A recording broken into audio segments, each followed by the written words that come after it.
It is your prisonplanet.tv memberships that fund so much of what we do here on this operation. And then we're more than happy for the TV show after it's aired live, then be leaked out onto the web to tens of millions of people. That's our goal.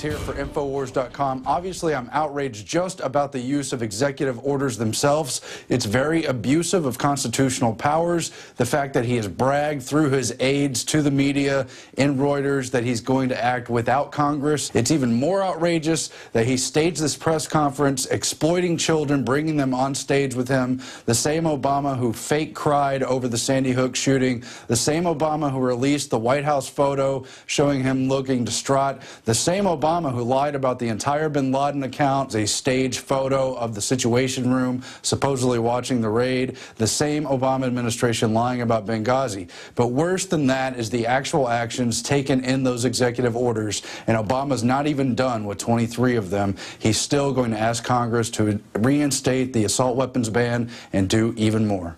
Now, remember the words of Obama's first chief of staff, Rahm Emanuel, now mayor of the murder capital of the world, who also wants gun control. He said, never let a good crisis go to waste. It's an opportunity to do something you couldn't do before. You never want a serious crisis to go to waste.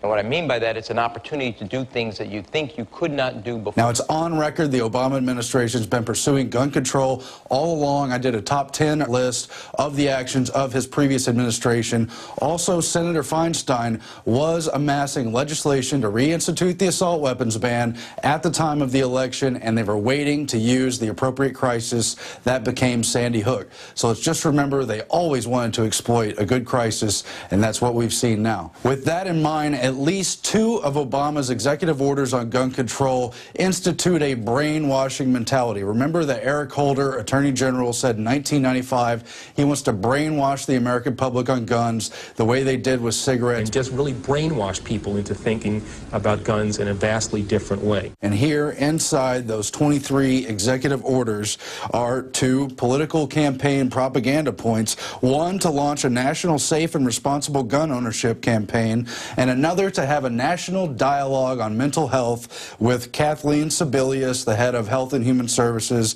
and Arne Duncan, the Education Secretary. Now, Obama, of course, has announced he's looking for ways to act without Congress, without having to even ask for permission to infringe upon the uninfringible Second Amendment of the Bill of Rights to the Constitution.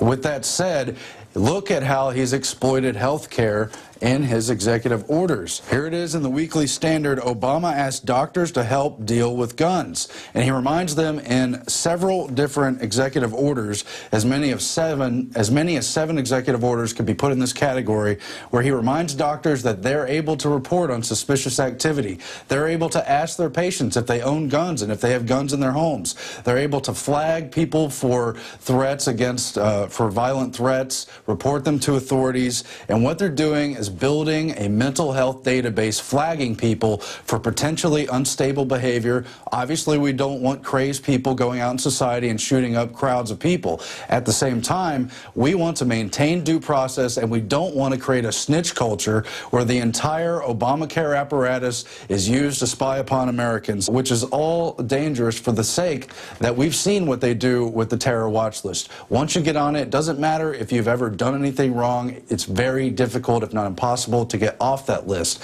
And we've been told more lists are coming. Rahm Emanuel said in this clip, no fly, no buy. If you're on that no-fly list, your access to the right to bear arms is canceled because you're not part of the American family.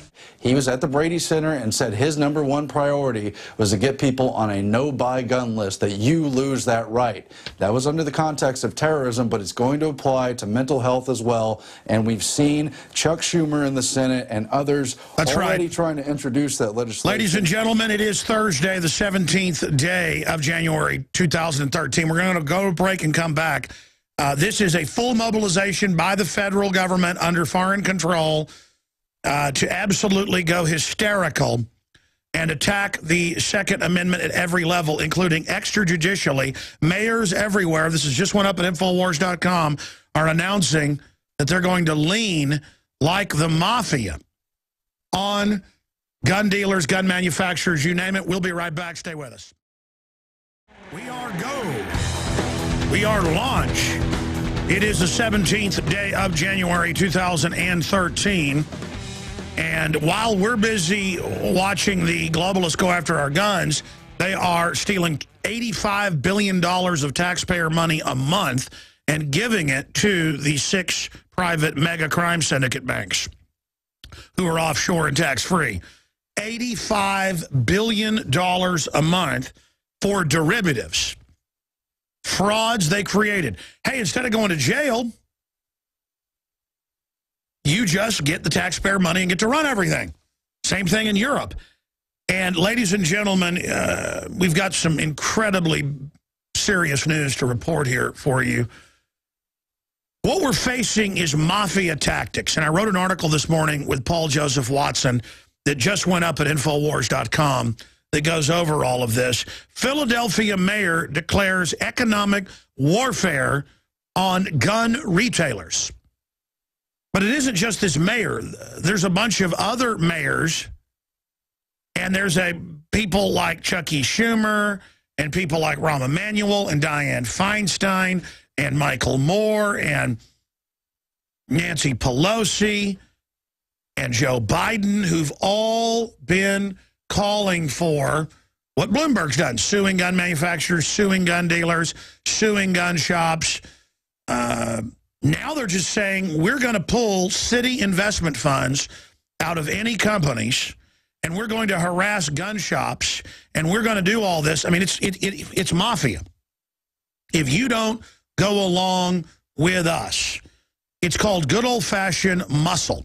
You ever seen Martin Scorsese's Goodfellas, based on a true story? That is exactly how these big city crime machines work. Chicago, New York, Philadelphia, Los Angeles, San Francisco. They are oily gangsters involved in all sorts of crimes. But they're above the law because they run the system. And they want the people disarmed, period. And we have President Obama in yesterday's speech. We have a video up at Infowars.com. We break all this down, titled President Obama Responds to Alex Jones. That's clearly what he's doing. And others, saying, hey, there's no tyranny. We're not coming after your guns. The people that are saying that just want to make money. Unbelievable. Remember, this is the guy saying he would never come after our guns. Here's that clip. This will be difficult. There will be pundits and politicians and special interest lobbyists publicly warning of a tyrannical, all-out assault on liberty.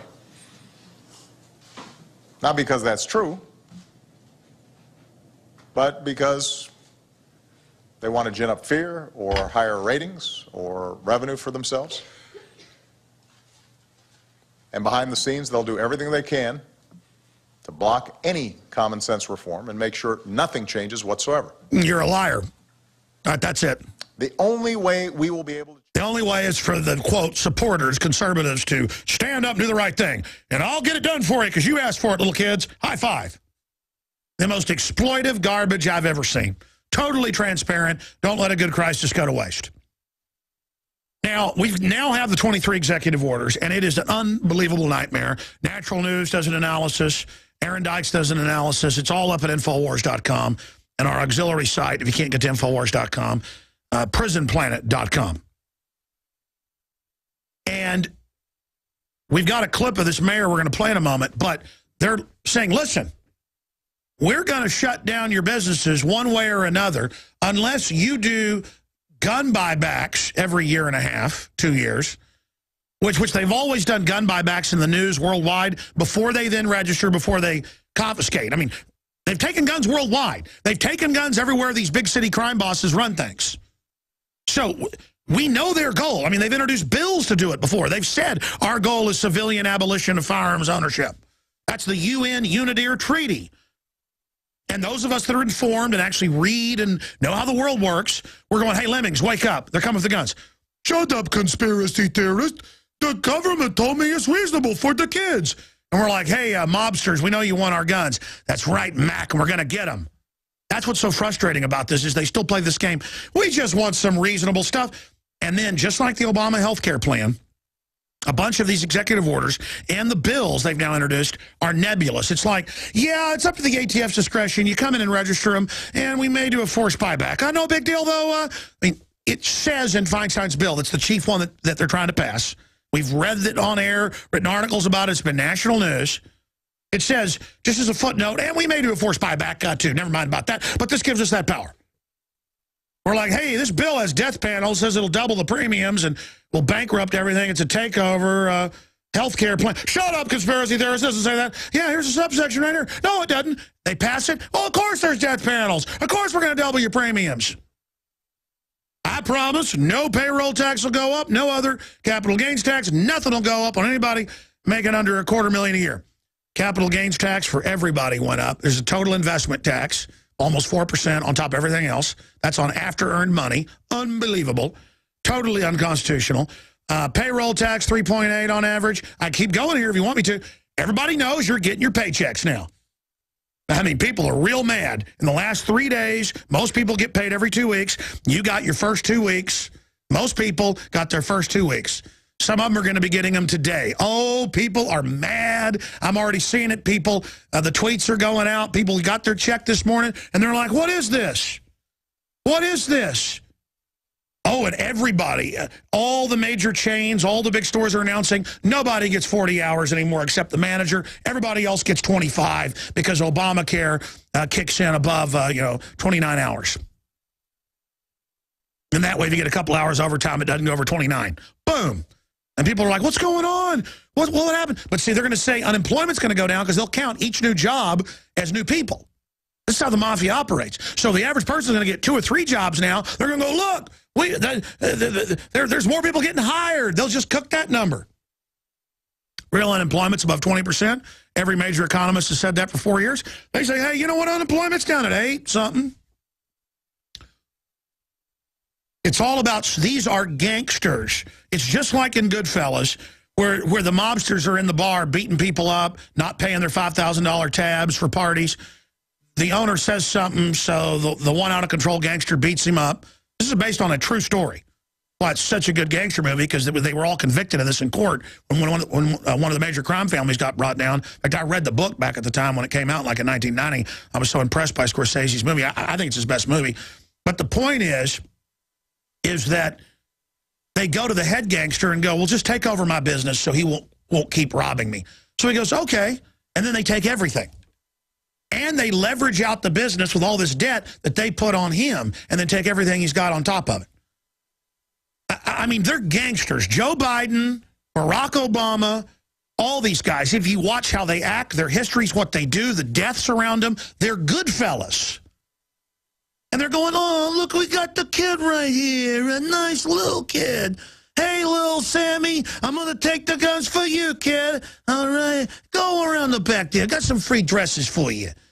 She goes and looks and sees guys getting ready to kill her. No, I don't think I'll take the dresses. No, don't be a conspiracy theorist. Don't believe people to warn you about me.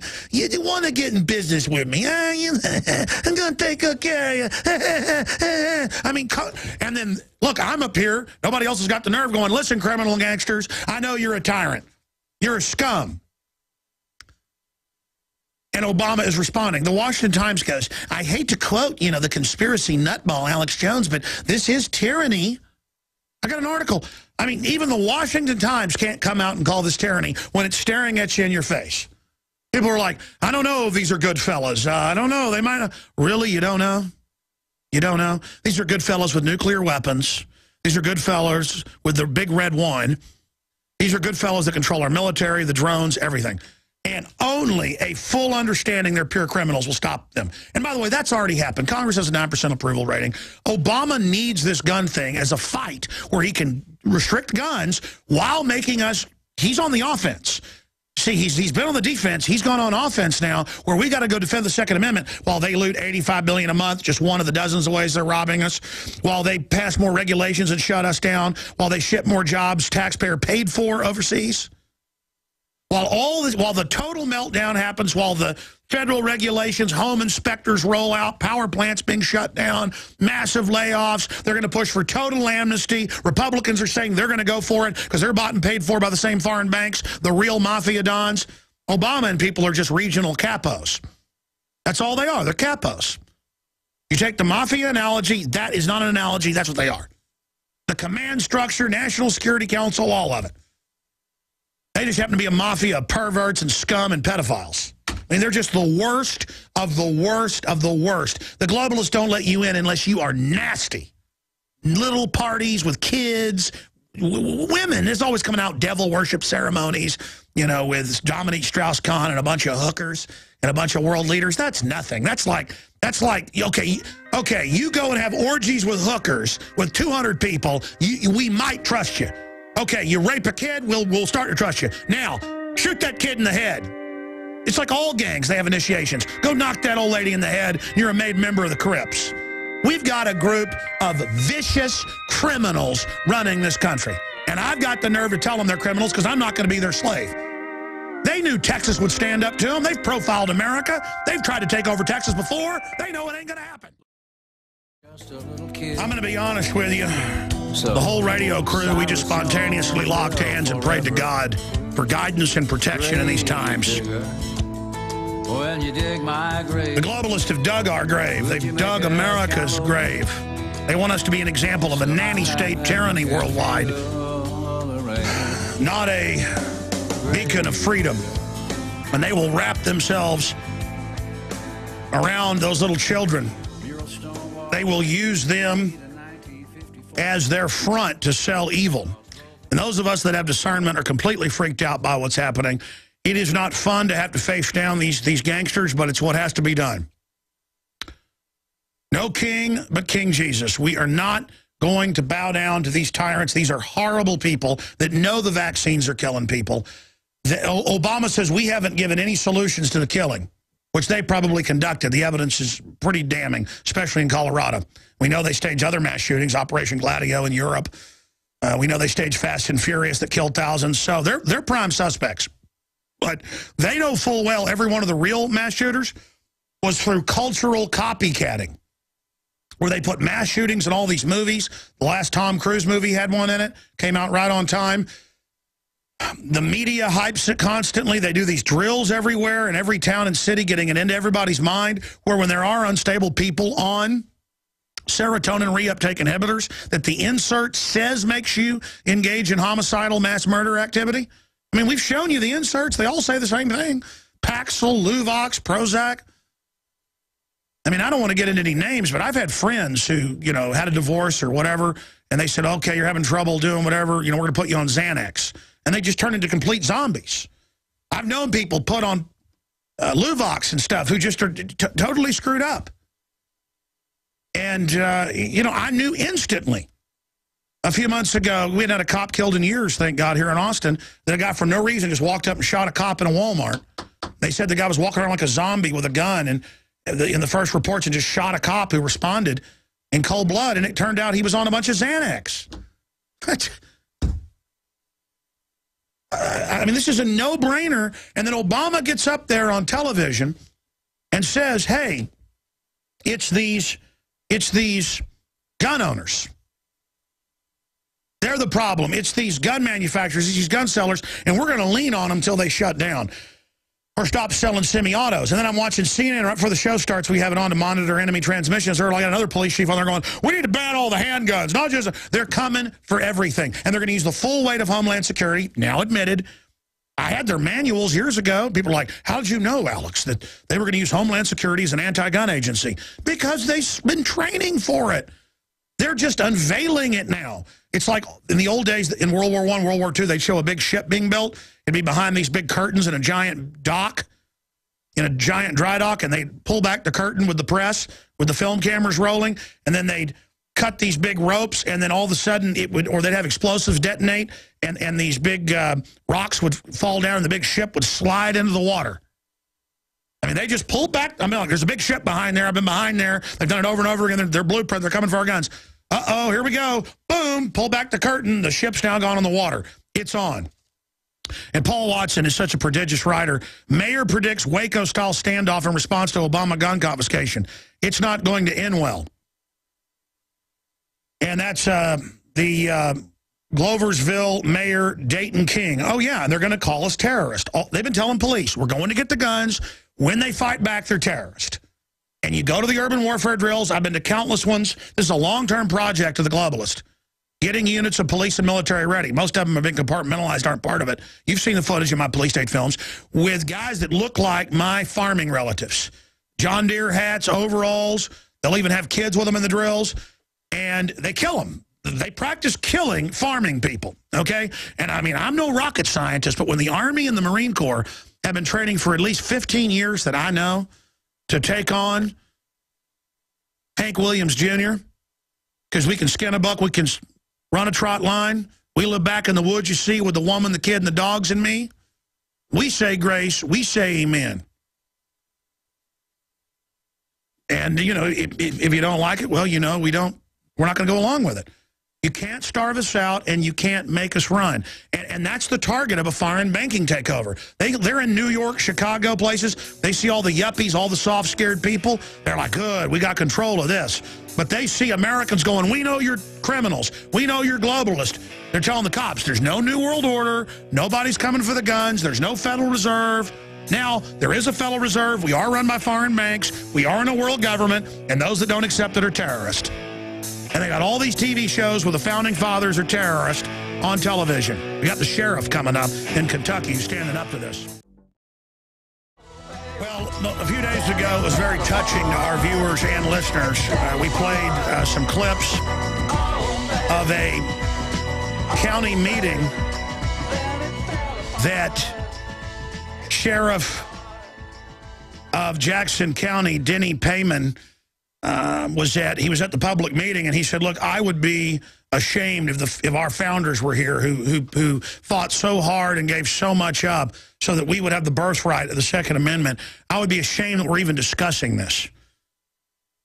And that's absolutely right. That's the perspective of an informed American. But then you get all these globalists, all these corporate front men up there all over television. I was just back there during the break monitoring CNN, and they're like saying again, we've got to take the handguns too. We got to take everything. We've got mayors and we've got U.S. senators like Chucky Schumer saying we'll just have audits, we'll just harass, we'll just shut down outside of law gun shops unless you only sell single shots. And we have clips of that. We have all these articles up at Infowars.com right now. Philadelphia mayor declares economic warfare on gun rights, financial terrorism, firearm sellers to be blackmailed into conforming to gun control. I mean, this is just Goodfellas mafia tactics. They want a confrontation. They've been training for it, especially since Obama got in. They've been trying to federalize the police. Police sent us the training manuals, MIAC, Homeland Security, saying gun owners, veterans, conservatives, libertarians, Ron Paul supporters, that we were, quote, terrorist and the #1 terror threat. Remember that 3.5 years ago? Well, now they're just going public with that, and they want this confrontation. Mayor Bloomberg told Obama yesterday, he said, defy Congress. Executive orders, make people turn them in now.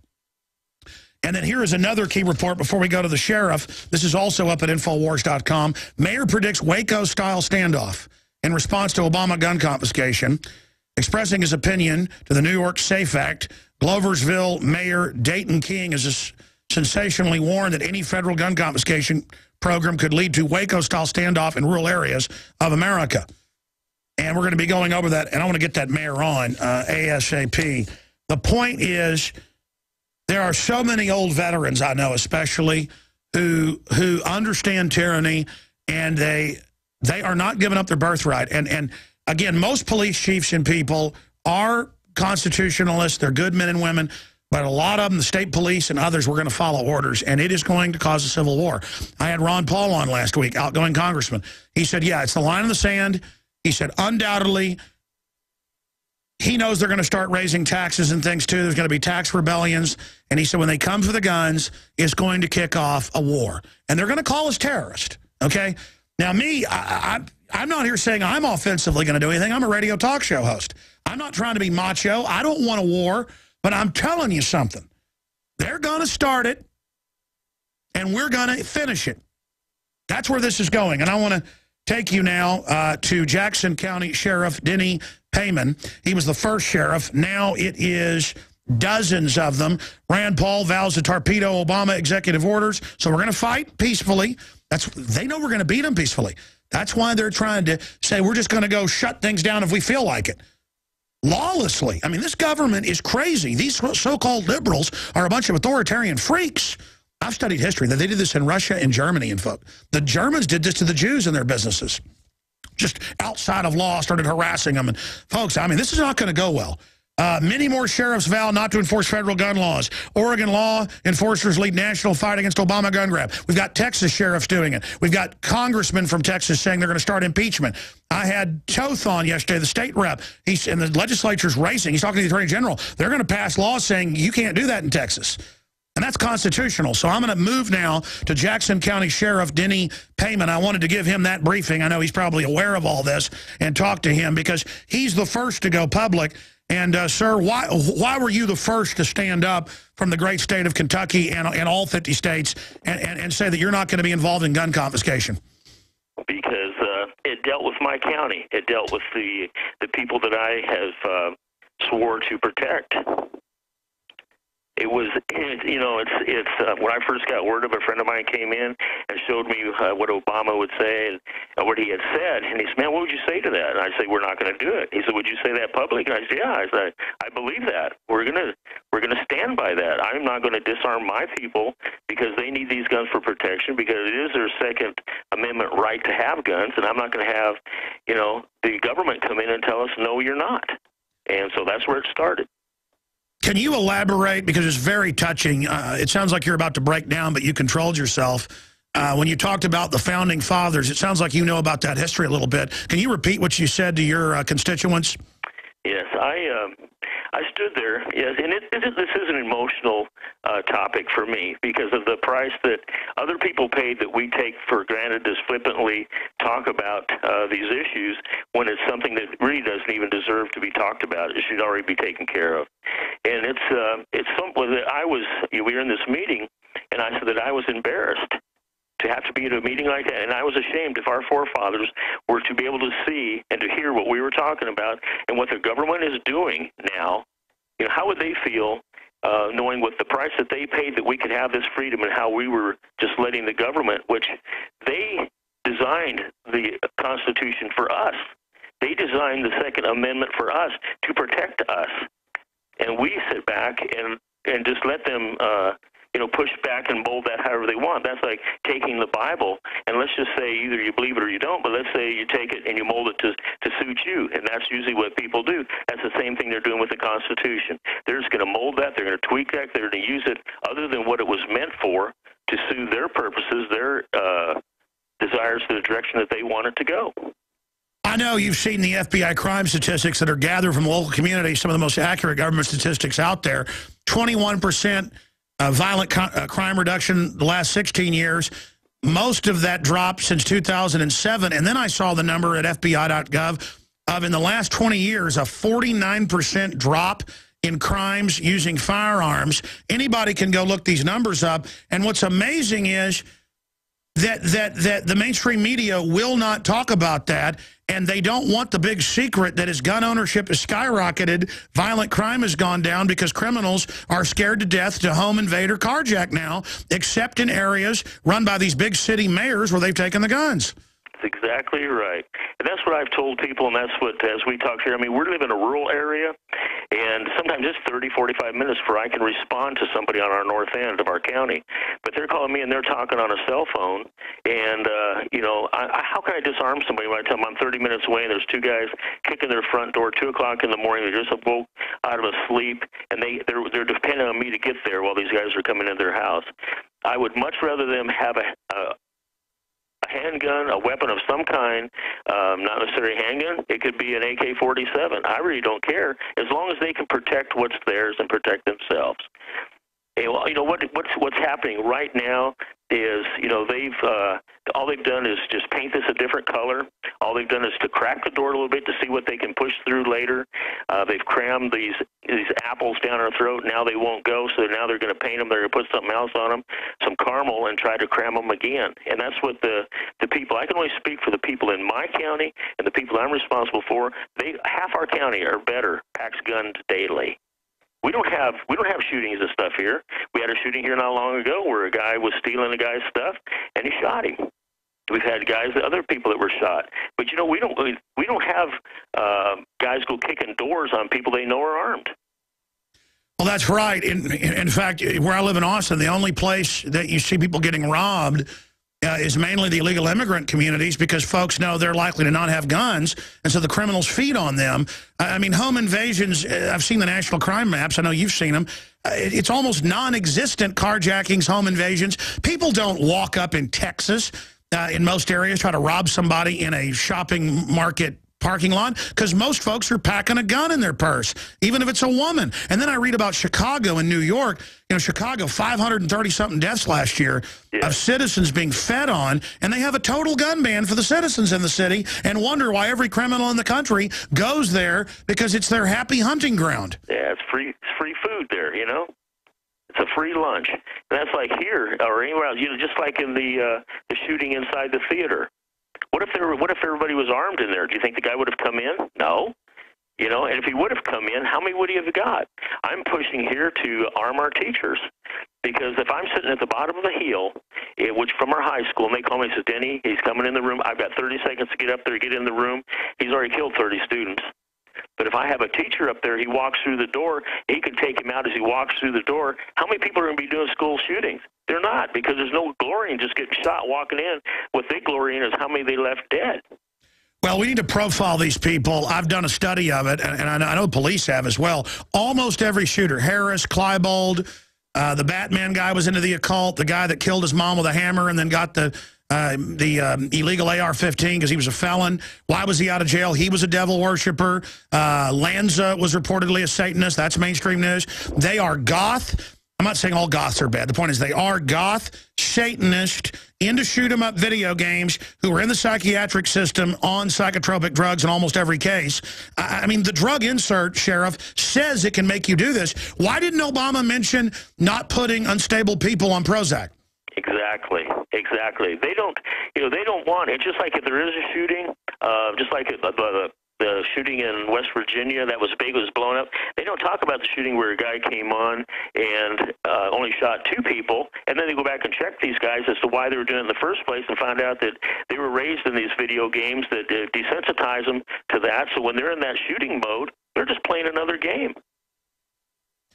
It's incredible. I want to bring up what the mayor was talking about. I read you that headline here. Mayor predicts Waco-style standoff in response to Obama gun confiscation. I mean, they knew when they put all these psychiatric drugs in schools and then made them victim disarmament zones, there'd be shootings. This stuff didn't go on until the 80s and 90s. Even though overall crime's going down, violent crime, this is going up because the media hypes it. There's mentally ill people. There's these video game head Satanists. This is really cool and fun for them to go and do this. What do you think is going to happen, Sheriff? And again, the sheriff from Jackson County, Kentucky, Denny Peyman, joins us. What do you think is going to happen if they give state police the order okay, we've got undercover reports that, this guy out here's got 15 guns and he's a veteran, he's refused to turn them in. What's going to happen when they go to try to take the guns. And then let's say the first 100 people turn their guns in. If you got 160 million gun owners and 1% refuse to turn them in, that's 1,600,000 people that are going to fight back. What do you think is going to happen there, Sheriff? I think that they're going to have a civil war on their hands, because I know people well enough. They're going to go bury whatever guns they have. They're going to hide them. They're going to put them, but they're going to put them where they're easy access for them. And they're going to come say, yeah, search my place, take whatever. But when it comes right down to taking it from their hand, it'll never happen. These people will fight back, because people will fight over a lot of things, but the number one thing they will fight over is their firearm. They will not, because they know that is their very last line of defense. If you got a guy 60 years old that's a veteran, and he's crippled up from his service and what he's done, and that's all his last line of defense, that's what he's going to do. He's going to fight you for it. So what do you think the social engineers are thinking? I mean, Ron Paul, everybody said what you've said. And then I told Piers Morgan, you're going to start 1776 again. And he spun it like I'm saying I want that. That's the last thing I want. But they're pushing and pushing. I guess they think they're going to be able to initiate this. They're already saying Obama's going to be the new Lincoln and he'll crush the states. I mean, I think these people are on megalomaniac power trips. Yes. What it is, it's a bully tactic. And what they're going to do is they're going to bully first, verbally, then they're going to try and stretch their muscle a little bit to see, because they think, they got all these trained troops and stuff, but I'll tell you what, there's more people trained here than what we have in our whole military. In the United States, there's more people that are trained that shoot, casual shooters, people that, and they're going to fight back. And I'll tell you something. Once this started, I've looked at a lot of people here lately and talked to a lot of people. They've got the look in their eye. I've had enough. They're not going to take this too. Our employment is down are up to where people aren't employed. Prices are high. People are thinking, you know what? What do I care? And they go to try to take somebody's gun. They're going to have more than a civil war on their hands. It'll be so much worse than what it ever was before, because, and here, if you've got, say, just in any part of the United States, that you come in and you isolate an area and try to get the guns, the wars are not going to start there, but the American people will come to you. The support that I've got just over the United States from fellow officers, retired officers, veterans, all these people that are coming together right now, they're all willing to fight. Wow, you've really done your homework. Because what you're saying is absolutely historical, and here's the thing. We don't want this, but they've taken our sovereignty. They say our military's under NATO, UN control. They tell Congress that to their face. Obama's shutting down power plants everywhere. Power prices are exploding. To wreck America, he paid to ship General Motors to China, $22 billion. This is economic warfare, to shut us down, to put us on welfare, to domesticate us. And they brag and say that, and Americans know that, and they know everything's been taken from us. Obama said it 5 years ago in a secret meeting with his $1 million donors. He said, they're bitter clingers, but don't worry, I'll get them in the second term. They call us bitter clingers. They hate us because we love God. They hate us, and they've taken everything from us. All we've got's our guns left and our Bibles, and now they're taking our churches, saying the Catholic Church and others are going to have to pay for abortions. These people are crazy. Yes, they are. And there's not the same blood that runs through them as that runs through the rest of the core of America. It's not the same blood. They'll find out what that color of that blood is, because they've showed it before.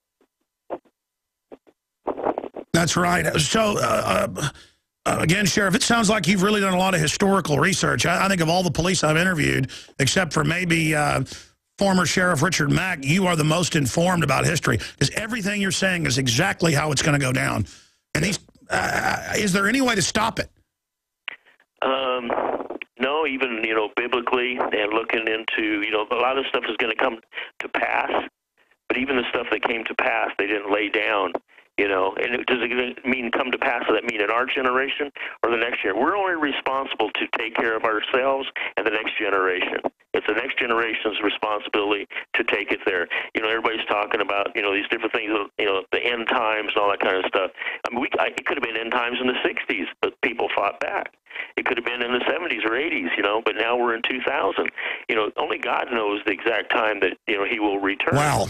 And, no, it's like Nineveh got a 100-year reprieve. You're right. God helps those that help themselves. He gave us a brain. Yeah. Yeah, I mean, we could have, I mean, the whole, I mean, this could have all been over 1,000 years ago. It could have been over 200 years ago. But he also gives in man the freedom, the freedom and, you know, desire to do what's right. Well, I'm in, God bless you, Sheriff. One more segment with you. Jackson County Sheriff Denny Peyman. This is the kind of sheriff we need in every county in this country. Jackson County Sheriff, hailing from Kentucky, Denny Peyman is our guest. You can hear his historical understanding of this. Man, when I look at the oily mafia types, the anti-gunners, and their statements they're making about, we'll just shut your gun shop down without a law. We're just going to, I mean, I'm going to play some of these clips in the next hour. I can't believe they're moving this fast. Sheriff, what is your gut that their game plan is? We know it's a full-out assault. Homeland Security is now not for al-Qaeda. It's for the American people. They're saying that. It's for conservatives, libertarians. What do you think in your gut is their full game plan and what they're planning? What it is that I feel is what they're doing now is they're going to see what the American people will tolerate. They're kind of trying to crack the door a little bit. They're going to throw some stuff out. They're throwing stuff out that we're going to balk at. We're going to buck, and they're going to pull back, and they'll say, okay, let's just you know, let's try and find a medium here. We'll give some, you give some, and everybody's going to be happy. What the American people are doing is they're going to give some, and all they're going to do is they're setting the people up to when they kick the door, they can come in and take it all. Because once you've been set up and you will compromise on the Second Amendment, if you will compromise on any of that, then you've compromised on it all. And that's what they're gambling, that we'll compromise. If we don't compromise, they're not going to know what to do then. Because they're gambling that if we compromise, they can get the door cracked enough that they can get in that way.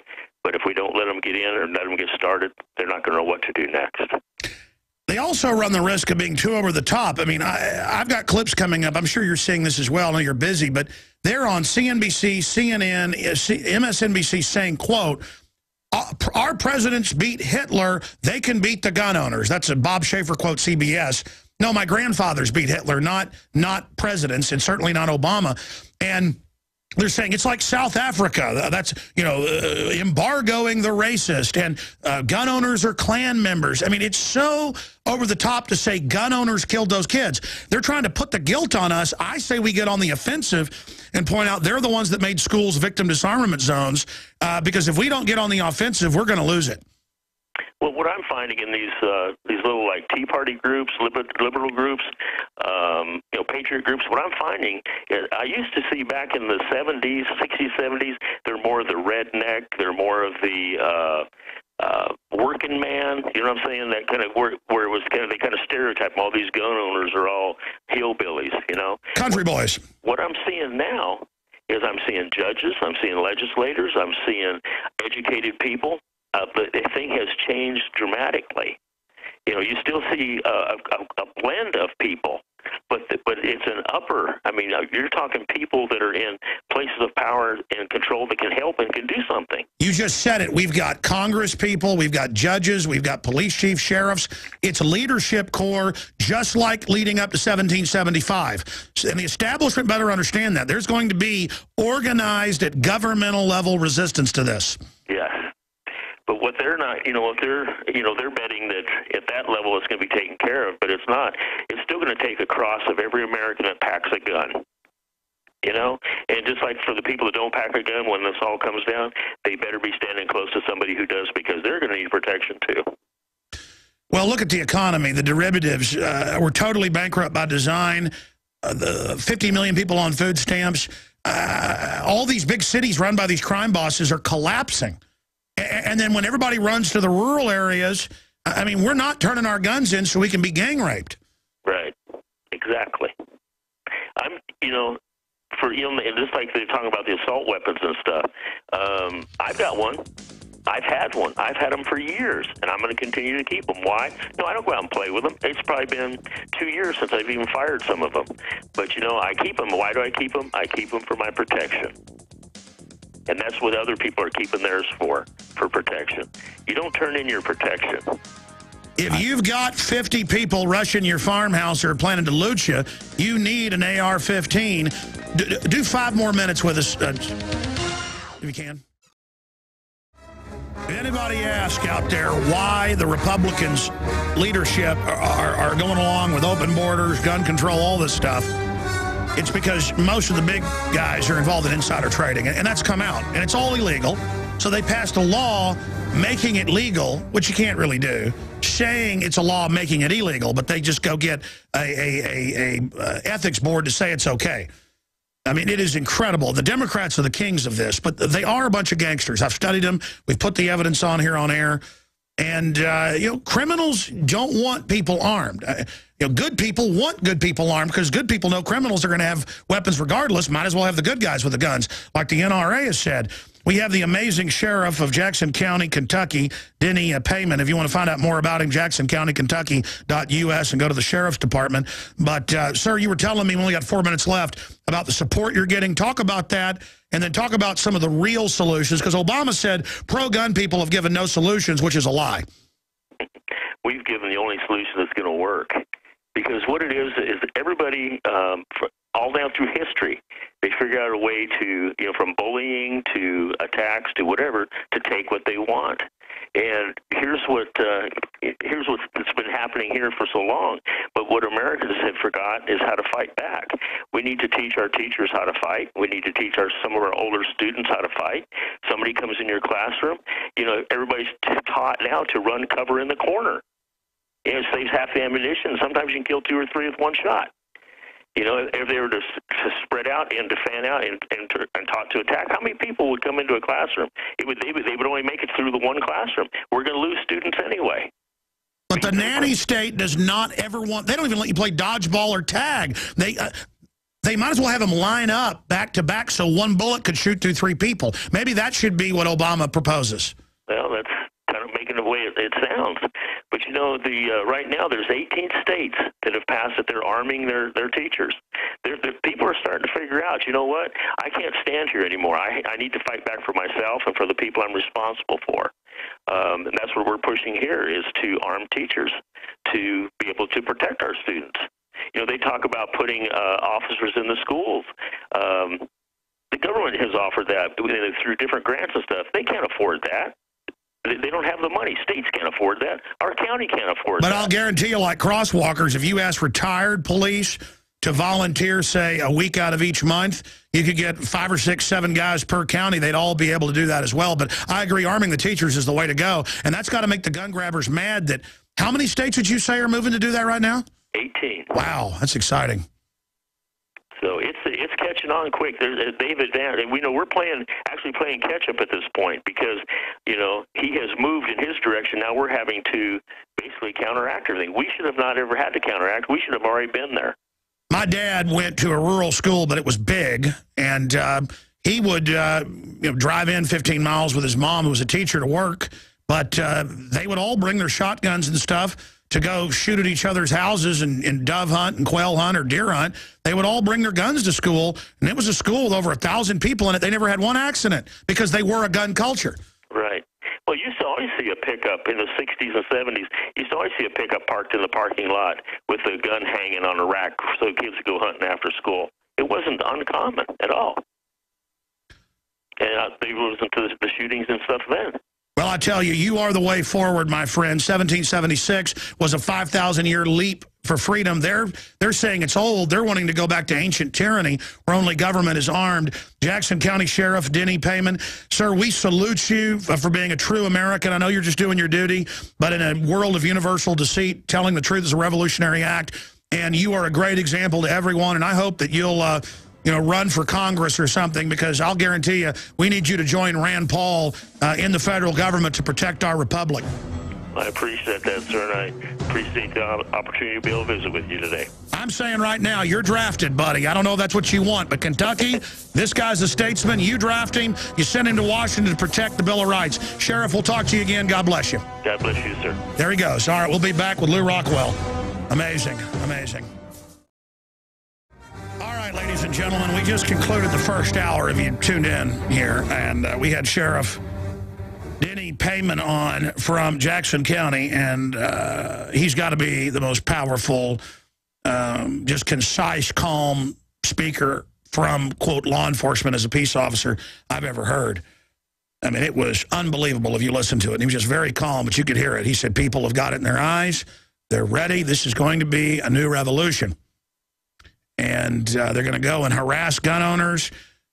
They're announcing hell on earth. In fact, last night I couldn't go to bed researching these executive orders, and it was everything I knew they'd do, but they are, I've got the mayor of Philadelphia saying we're just going to shut gun shops down because outside of law. They're announcing you'll do what we say or else. That's what Chucky Schumer is calling people. That's in the news, saying you will not sell guns or I will do something. I mean, it's literally like the mafia coming into your shop and saying you'll do this or else. I've got clips coming up of Bob Schaefer saying that gun owners are like the Nazis in Germany. He likens Obama taking on gun owners to defeating the Nazis. That's a quote. I've got that clip. Morning Joe said, how dare the NRA point out that elites have bodyguards? And he took his glasses off, and Mika Brzezinski went, I just am ashamed to be an American today. Well, get out of our country, you witch. And again, they just act like we're the weirdos, and it's all affected. Man, Alex screwed up getting in our face saying we want to take their guns. Oh, really? I mean, Paul Revere rode down the road saying, get your guns and get ready to kill people. George Washington signed death warrants. I'm just saying, don't try to take our guns or it'll cause a civil war, which they know it will do. But the truth is, it was very effective. When the NRA said, hey, Israel has guns in their schools, and it got rid of the mass shootings, they went, oh, no, that's not true. Nobody in Israel's armed, and lied. And, oh, that's not effective. NRA is discredited. That's a tactic when something really hits them hard. It's like you punch somebody, and they go, that didn't hurt. Can you go out of the room, please? And they fall down on the ground. They are so scared of us pointing out that Dianne Feinstein has a concealed carry and 5 bodyguards, that Michael Moore has a concealed carry and bodyguards that have been arrested carrying guns in airports, that Chucky Schumer's been caught with bodyguards and then swore he'd never have them and turned a gun in. He got caught at a gun range with a semi-auto, all smiling, shooting it, and bodyguards. And, oh, okay, I've given it up now. Remember that? This is the end of these hypocrites. And that's why they're like, did you see these ridiculous hypocrites pointing out that David Gregory on NBC has bodyguards and guns? Yeah, that's ridiculous. Of course he has. He's a public figure. Well, listen, you scum. The average person living in a working-class neighborhood, my dad going through college, through medical school, would go because it was the best money he could make, and his dad had a heart attack and stuff and didn't have money to put him through college. My dad would go, this is when I was born. He had his UT degree, but he was going to dental school. He would go and he would do, with his own company, spraying bug poison in the worst neighborhoods of Dallas. And you know what? He carried a .357 Magnum in his lunchbox. Okay? My dad drove around, bought his own poison, went and did it the whole 9 yards. I remember when I was like 2 years old, him getting home at like 10 o'clock at night, and I'd wake up and then wake him up once he went to bed, and he'd get upset because he had to get up at 5 a.m. or whatever. Again, you scum, you elitist. My dad deserved going into the projects in South Dallas as a roach man. They called him the roach man's here. The roach man carried a .357 Magnum. He still got the .357 Magnum. And this is what it comes down to here today. And that's why they're freaking out. But let me tell you, I've never seen such demonization. The Philadelphia mayor says, take the guns. It's like apartheid. We're going to boycott. We're going to protest. We're going to shut them down. They're saying Fox Sports, gun owners are the new Klan. We're mass murderers. We killed those kids. When government took the guns out of the schools and government advertised schools as the place to go and kill people, this didn't exist till the media hyped it in the 80s. Now, joining us is the founder of the Von Mises Institute, the head of the Von Mises Institute, former Ron Paul chief of staff, libertarian icon, Lew Rockwell of LewRockwell.com. I just gave him a basic briefing. I know he's already aware of this, but the word is they're going to try executive orders to use all of Homeland Security to demonize guns, to harass gun shops and gun owners. I've talked to several gun shop owners off record who are getting me the documents. ATF's coming in and saying orders are about to come down. We know this happened last year. You're going to do what we say or else. So at that point, we've got to move for impeachment. I've entered public articles of impeachment that list with the law so others can use it. Members of Congress are picking that up and others and are saying we need to start impeachment now. Stockman of Texas and others. Rand Paul is vowing to, quote, torpedo it, and he's talking about impeachment. Rand Paul vows to torpedo Obama executive orders. New legislation would nullify gun control dictates. It's time to get on the offensive. Lew Rockwell, is this not, in your 40-something years of fighting tyranny, is this the greatest assault you've ever seen? I mean, I've never seen rhetoric like this. Are we moving into DEFCON 1? Well, because there have been many periods in American history when the government has massively expanded and stolen the people's liberties. I mean, usually during wartime, the New Deal, the Great Society. This is another one, and certainly this is an extraordinary moment. All governments would like to be totalitarian. They all would like to have total control every dime we have, everything we do in our life, everything we think, everything we say, our businesses, our homes, our children, and so they want it all. Whenever there's a chance, something like this Newton shooting and the horrible things that happened there, they use it.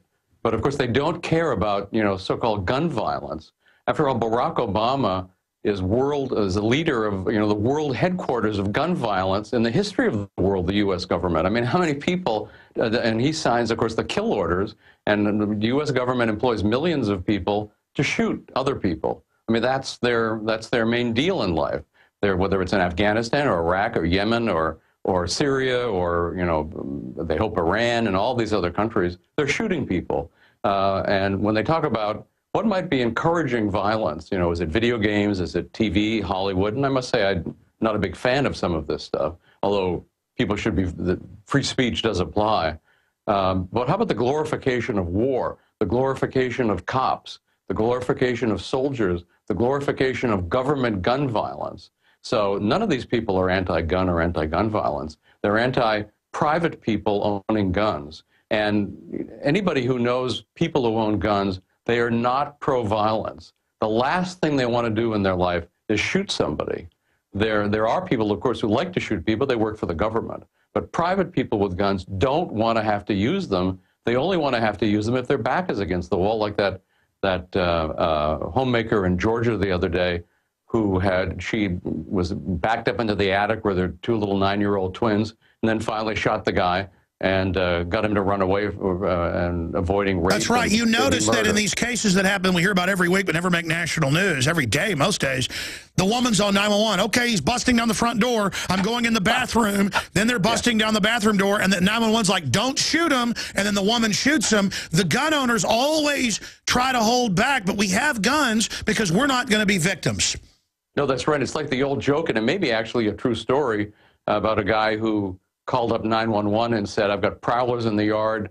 And they said, oh, we'll be out, in 25 minutes or whatever. And then he calls back and says, oh, don't worry, I shot them. And of course, the cops are there in just a minute. So they don't want us defending ourselves. Government wants its monopoly. The cops, aside from the few good guys like the sheriff you were talking to, most cops don't want people exercising self-defense. They only want that to be a government monopoly. They want to take away our guns for self-defense, and of course they want to take it for reasons of tyranny, the same reasons that governments all over the world, and you had some great photos of Hitler and Stalin and Mao and these guys using children in their propaganda exercises, just like Barack Obama did recently. It was Hannah Arendt who said, anytime politicians start talking about your children, your country is on the road to totalitarianism. Well, that's right. I haven't even mentioned. Obama says the kids in Newtown are our kids. They're not his kids. He's got 2 kids. Nobody else's children are his children. So, but it's a totalitarian move. He wants to be the chief minister, the chief religious figure, the chief protector. We're all supposed to focus on him. We're supposed to give him our guns, give him our freedom, give him our money, bow down, and he wants to be the pharaoh. But we don't have to allow it. And it's wonderful to see, Alex, all the opposition that you're leading among the American people, refusing to have this happen to us. Well, you're right, and what you're mentioning is drudgereport.com. It's in the middle column. Yesterday, I was sitting around with Kurt Nimmo, and we were looking at images of Hitler and Stalin and Mao and everybody else and Saddam Hussein using children. So I just said, well, let's just post it with Obama high-fiving the kids. And it's so amazing that he said, I'm going to take the guns for you, kid. Like, he's the good guy. He's the North Korean dear leader. He's the guardian of the society. He's the Hugo Chavez. He's the Mao Zedong. I mean, this is right out of a textbook. And if you don't turn your guns in, you're not for the children. And that article is up at drudgereport.com showing Stalin who said that he did all he did for the children. In fact, he was known as the Great Father Steel. He was known as the Man of Steel, the Father of Steel. Well, you know what? Barack Obama is not my father. I'm my father. What did you think of, we're going to go to break, but Bob Schaefer's saying that, you know, our president beat Hitler. I mean, our men beat Hitler, not the government. I'm sorry, go ahead. Does it matter that Hitler was a big gun controller? No, of course not. The facts don't matter. And Schaefer's just a he might as well be broadcasting for Radio Berlin or Radio Moscow or Radio Havana or any of these other. I mean, he's just a representative of the state media, giving out state propaganda, spreading the lies. And of course, you know, as you pointed out, we're living under such unbelievable intensive media attempts to control our minds, to make us all fear private guns and think that government guns are the way to save it. Incredible. I want to hear where you think this is going. The man, Lew Rockwell, is our guest. We'll be right back. This will be difficult. There will be pundits and politicians and special interest lobbyists publicly warning of a tyrannical, all-out assault on liberty. Not because that's true, but because they want to gin up fear or higher ratings or revenue for themselves. Did you hear that? He is directly going after yours truly, obviously, from the Piers Morgan interview, pundits, that here I am making money selling T-shirts, water filters, sponsors. This is the government that takes your money and gives it to MSNBC. Do you know they've been giving government money? That's come out to push tyranny, and then we're immoral. And he goes on to say, we've given no solutions. Really? Get the kids off these drugs that have been linked to it directly. You know, arm people in the schools. We shouldn't have big government training camps anyways. Lew Rockwell of LewRockwell.com. We've gotten to a point where they're having to respond to us now.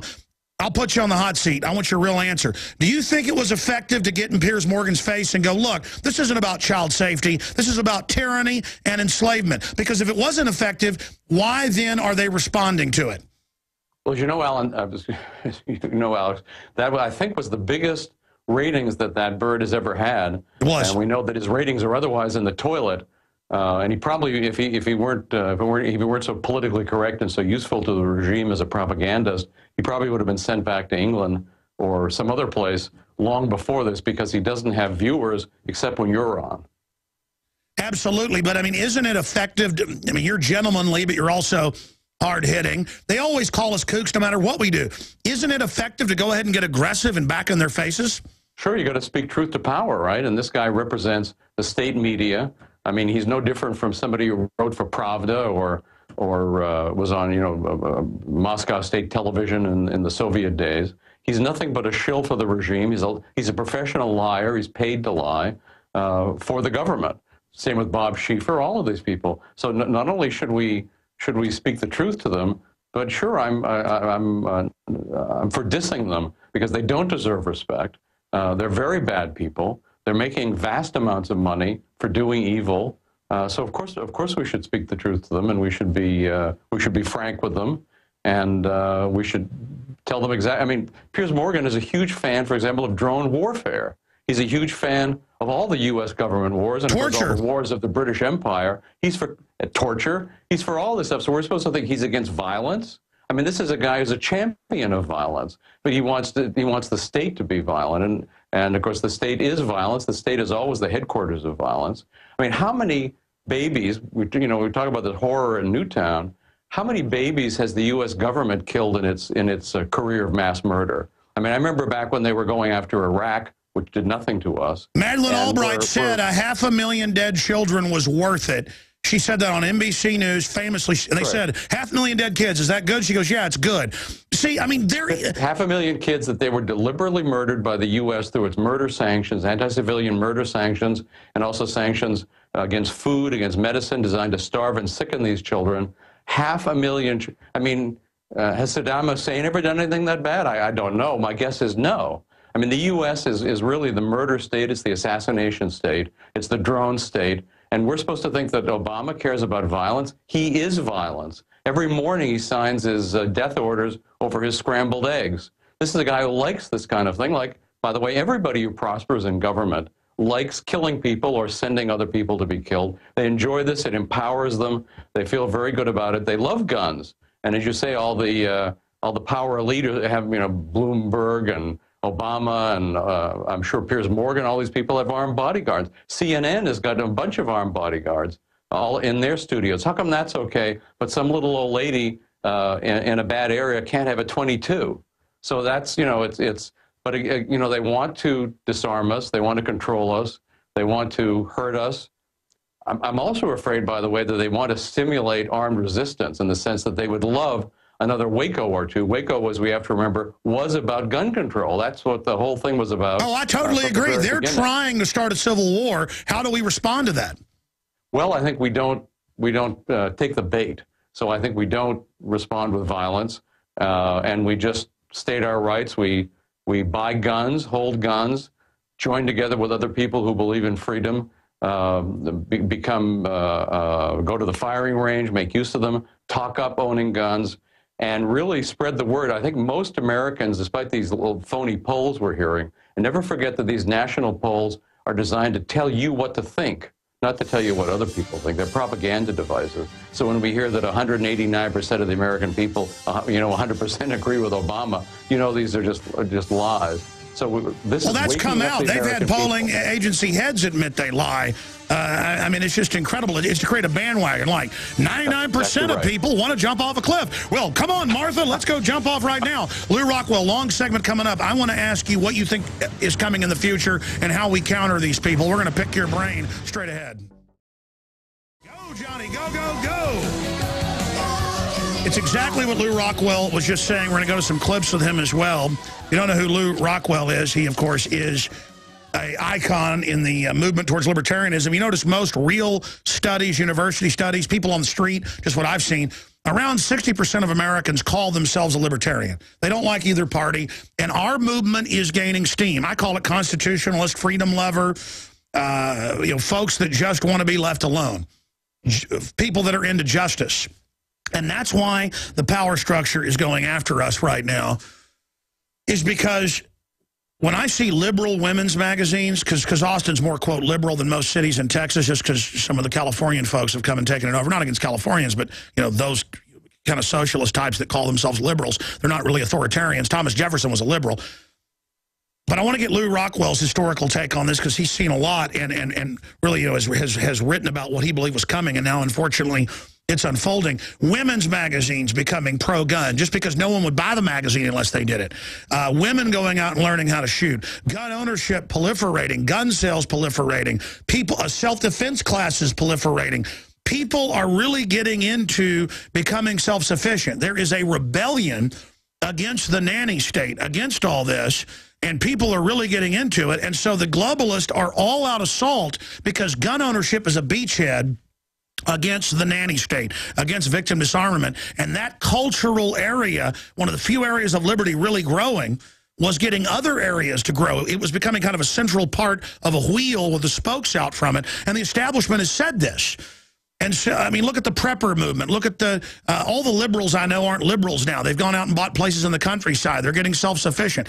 You heard the sheriff. He said, I go to these liberty meetings now, and it's judges, and it's state reps, and it's doctors, and it's lawyers, and it's writers, and it's former, quote, liberals. They're still liberals. They've become real liberals. And so the system is announcing a full-out Homeland Security attack from hundreds of angles, 23 executive orders, massive demonization, arresting people for toy guns, because if they can't shoot this down, they're going to lose. They want to collapse things and make us fully domesticated instead of collapsing things, and then we get off the government heroin and become self-sufficient. Lew Rockwell, your take on that and what you fear they're going to try in the future and how we turn the tide against these people. Well, Alex, you're right. I mean, there was one little boy tossed out of school for, making a gun with his fingers. I must say, during Obama's press conference, I kept hoping one of those little boys would do that. It didn't happen. Of course, they're all brainwashed. But I think my guess is that Obama has actually gone too far. I think the government has gone too far. The whole government media complex, I think, has taken a step too far by doing what they're doing. And, of course, this constant media propaganda and bombardment, similar to what the old Soviet days when they or something out of 1984 or Nazi Germany when they were demonizing somebody. I don't think it's working. Everybody was sort of taken aback. Of course, we're horrified by the crime that took place, as we should be horrified by all, for example, the little Muslim children killed in Afghanistan. Very few Americans care about that, of course. There have been children, the U.S. government is killing children every day all over the world, and nobody cares. But I think by going after gun ownership like this, by being so openly a dictator, I don't think, Alex, despite all you've done, I've done, Ron Paul, to talk about executive orders over the year, does the average American realize the president can just legislate by fiat like that, like he's the pharaoh or the king? I don't think so. So this is waking people up. Everybody's concerned. Everybody's paying attention, both on the commissar side of the government and the big media and so forth, but the rest of the people. And also, more and more people are going to realizing that the power elites are, of course, all are themselves armed and have tax-paid, tax-supplied armed bodyguards. I think they stepped too far. I think everybody's waking up. I think they've made a mistake. I think this is all going to end in a black eye for the government. They actually need two black eyes. I think it's a huge step forward. It is connected to the entire liberty movement, as you point out. And when people realize this, then they're going to take a look at other areas of government encroachment. All the taxes they're increasing, the rotten Obamacare, which is also tied into gun control. John Rappaport has pointed out that the doctors are going to be instructed to ask, how many guns are in your home? We can bet that the public school teachers are going to be asking children, they already interrogate children on a whole range of things. Do your parents have guns? Are you scared of your parents' guns? What kind of guns do your parents have? So if anybody's concerned about what happened in Newtown, the answer to me is not to arm the school teachers, although of course school teachers, like anybody else, have the right to be armed if they want to. Take your kids out of the public schools. Secede from the public schools. That's the best thing you can do for your children, that you can do for your family. Send them to private school, or best of all, homeschool them. This doesn't happen in homeschools. It just happens in government schools. The old joke from when I was a boy, and much older than that, has come true. That is, the principals, the warden, the teachers are the guards, and the students are the prisoners. The public schools even look like prisons these days. They're going to be looking more and more like prisons. They're going to be more and more totalitarian, all kinds of cops, armed cops, resource officers, and so forth, to propagandize them against guns, against their parents, just like Stalin trying to use the children against the parents.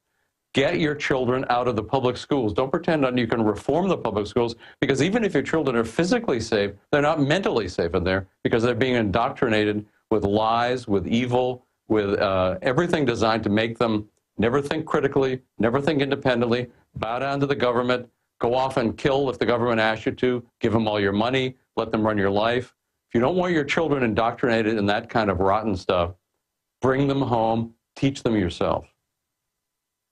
Well, and you're right. And again, there are some public schools where there's good people in control, so it's overall not completely out of control. But in all the major cities, because I read the constant news and break it down, San Antonio, for 3 years now, they have Pentagon AI cameras in the bathrooms, in the hallways, and in the lunchrooms, quote, watching what the kids eat, and it even files how many calories. The AI knows that's a piece of fruit, that's a piece of meat. I mean, this is how high-tech it is. They're watching them. They make them wear RFID. And in California, even in Alabama and other areas, they're now giving inoculations without parental consent. That's a felony. And so let me ask you this question, Lew Rockwell. They counsel children to have abortions, and you can't trust the public schools. Yes, there are some good school teachers, of course. Good principals, yes. But they're targeted too. They're not in control. They're forced to go along with the federal curriculum. What's being taught in all the public schools is damaging to your children, even if they don't end up getting shot. No, exactly. But the issue is, I want to ask you this, and I'm sure you know about this, but it went up on Infowars.com. I haven't even played the clip yet. We're going to play it in a moment. Let's get the Philadelphia mayor ready, please. And then we'll get to Bob Schaefer and the rest of it. These are all some short clips, but they're important. Philadelphia mayor declares economic warfare on gun retailers. And they're saying, just like South Africa, we're going to boycott you. We're going to shut you down. We're going to pull funding. We're going to have the police harass you. They're literally like mafia saying, we're going to put weight on you. We're going to lean on you. And Chucky Schumer says he's calling stores saying, just don't sell it or you're not going to like what happens. And people say, well, that's not going to happen. I've talked to gun shop owners in Austin who were scared to go on air where the ATF has come in. They're really rude to them. They're mean.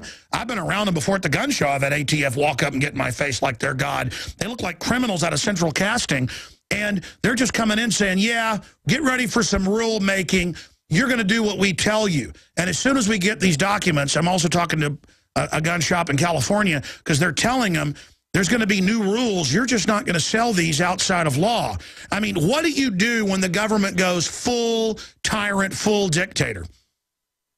Well, you mean as to what a poor gun store owner has to do? Of course, they depend on having the federal firearms license, which itself was a horrendous intervention. Like all the gun controls ever starting in 1934, in fact, the federal government has been encroaching on gun rights.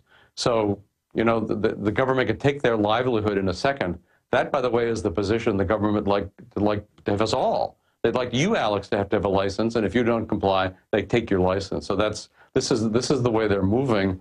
But I think, you know, can you respond with violence when the BATF agents come into your store? I don't think you can. They're going to murder you.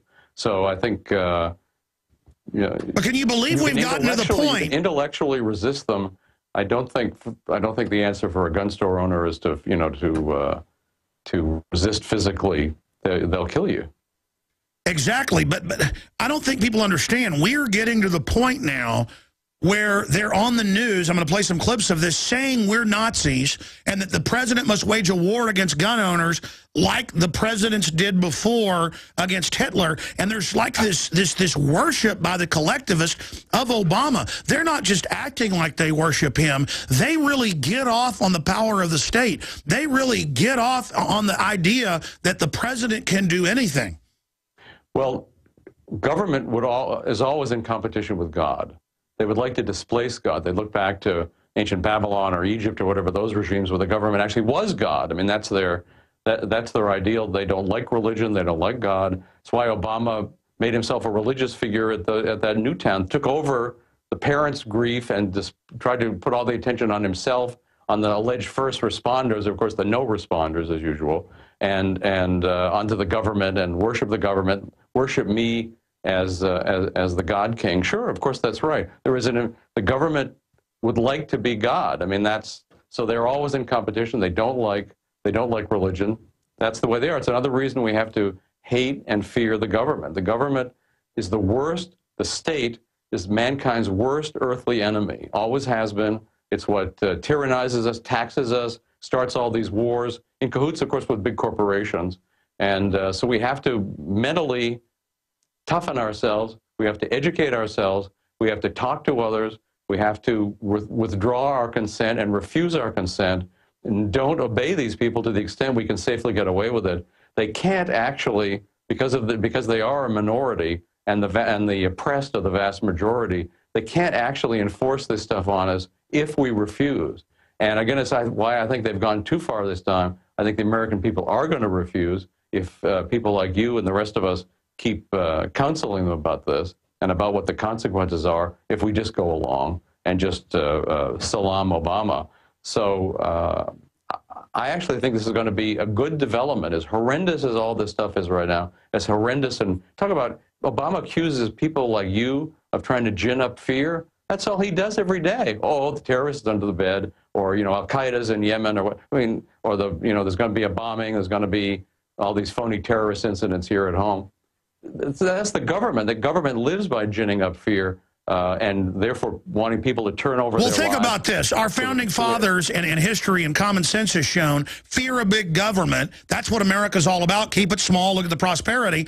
Instead, they're like, oh, there's people saying fear the government and that the government might want to do something bad. No, we're just the biggest killers in history, trampling all your other rights, NDAA, into habeas corpus, warrantless wiretapping, secret torture camps discovered. Obama promised to never take our guns, but now we're lying because we say they want our guns to oppress us. I mean, it just is incredible that they're doing this. Look at some of the Infowars.com headlines. Mayor predicts Waco-style standoff in response to Obama gun confiscation.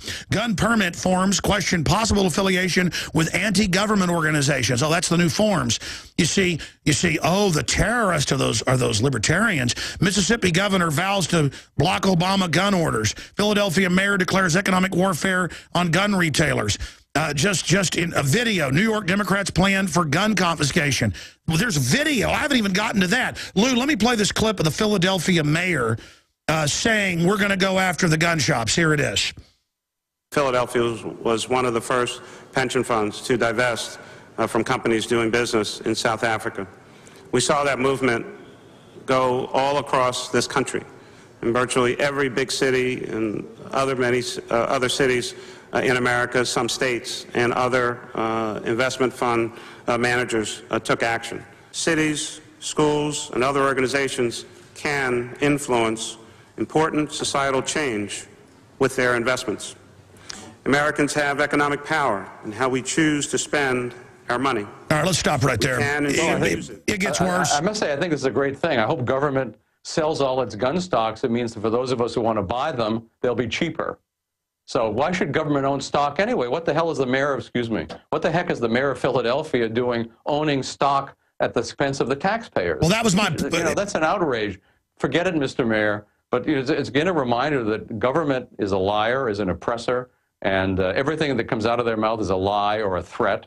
You look at the bottom of your parking ticket. They're threatening your life, put you in jail, and so forth. This is government. It's Thugs Incorporated. Don't compare it to the mafia. They're far worse than the mafia. You're right. Mafia is not all bad. I mean, they supply services people want to have that are outlawed by the government. They have an unfortunate means of enforcement. No, you're right. They are historically better than the government. But I mean, let's see. I mean, there's nothing worse. Let's expand on this because you're absolutely right. This is what Eisenhower warned about, where at his time, 86% of all scientific funding was government steered by DARPA. Now it's over 92%. Last time I checked, MIT put out a report last year bragging about it. 92% directed by these goons. And now they take our tax money, invest it, and now they're going to use our money in the market to try to wreck businesses that supply services we want. I mean, these people are incredible. Thanks for bringing this up, because think of how much poorer we are as a society, and in terms of good inventions and new companies and so forth, that all this scientific and engineering talent is taken out of the market, producing goods and services for the people, and diverted into making bombs and poison gas and all kinds of weapons of mass destruction and drones and just methods of killing people. I mean, they're part of Murder Incorporated. So the fact that these tens of, maybe hundreds of thousands of smart engineers and scientists are, again, taken out of the market where they could produce things and make our lives better and themselves make a good living from it, and put into this killing operation. What an outrage. What a disaster. So the government doesn't only oppress us in terms of our rights and our steals our brain trust. It makes us much poorer. We're much poorer because of the activities of the federal government. All its wars, its police state, its spying, its interventions, its corporate state subsidization, its fascist economic system with the big banks and the big corporations. It's taking the average Americans going like that to them. Lou, I know an inventor. Enjoy doing. I know an engineer and an inventor who's worth hundreds of millions of dollars. I'll just leave it at that. And he talked about since the 70s, he's an old guy now, a lot of incredible inventions that were made at big companies he was running as top technologist, that the government would come, like in Raiders of the Lost Ark, take it under executive power, like you're not allowed to develop this, right, and pay them and then go shelve it. So they're also holding back our civilization. That's right. Exactly, Alan. Alex, you're exactly right. It is incredible. Lew Rockwell, LewRockwell.com is our guest. Got a couple more clips with him in the next segment where they say that, gun owners are like Hitler. We've got to defeat Hitler, and more coming up. Stay with us. We got 2 short segments left with Lew Rockwell, and he and I are literally chomping at the bit, jumping over each other to fight for liberty, because it's so disgusting to watch mafia, opportunist, insider trading criminals use these little kids and then sit there lecturing us that we're bad in the pro-gun lobby. It's never the Second Amendment. It's never the individual. It's that we're bad and we're Klan members. We're murder enablers. I'm going to play a Bob Schaefer clip where he talks about our presidents have defeated, Hitler and gotten the Civil Rights Act. And we can defeat the gun lobby. I mean, it's a whole new level of this.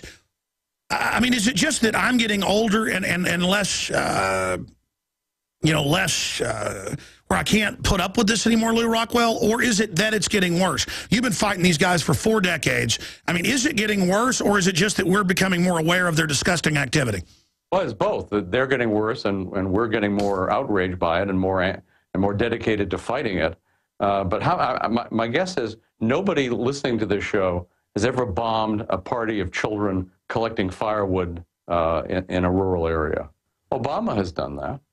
How many? He's actually killed a bunch of children, and yet he's personally he's authorized the drone strikes that killed these children in a number of instances, wedding parties and so forth. So he's actually killed children, and he's lecturing us about killing children. The hypocrisy has got a capital H, and it's all in neon letters. Well, you're right, and that's what's so incredible is that they just say, oh, we bombed a wedding, killed 154 in one case, and yeah, about 18 children died, 4 or 5 others, critically wounded. But it's like, that's collateral damage, move forward. But then, oh, these children, turn your guns in. It's so fake.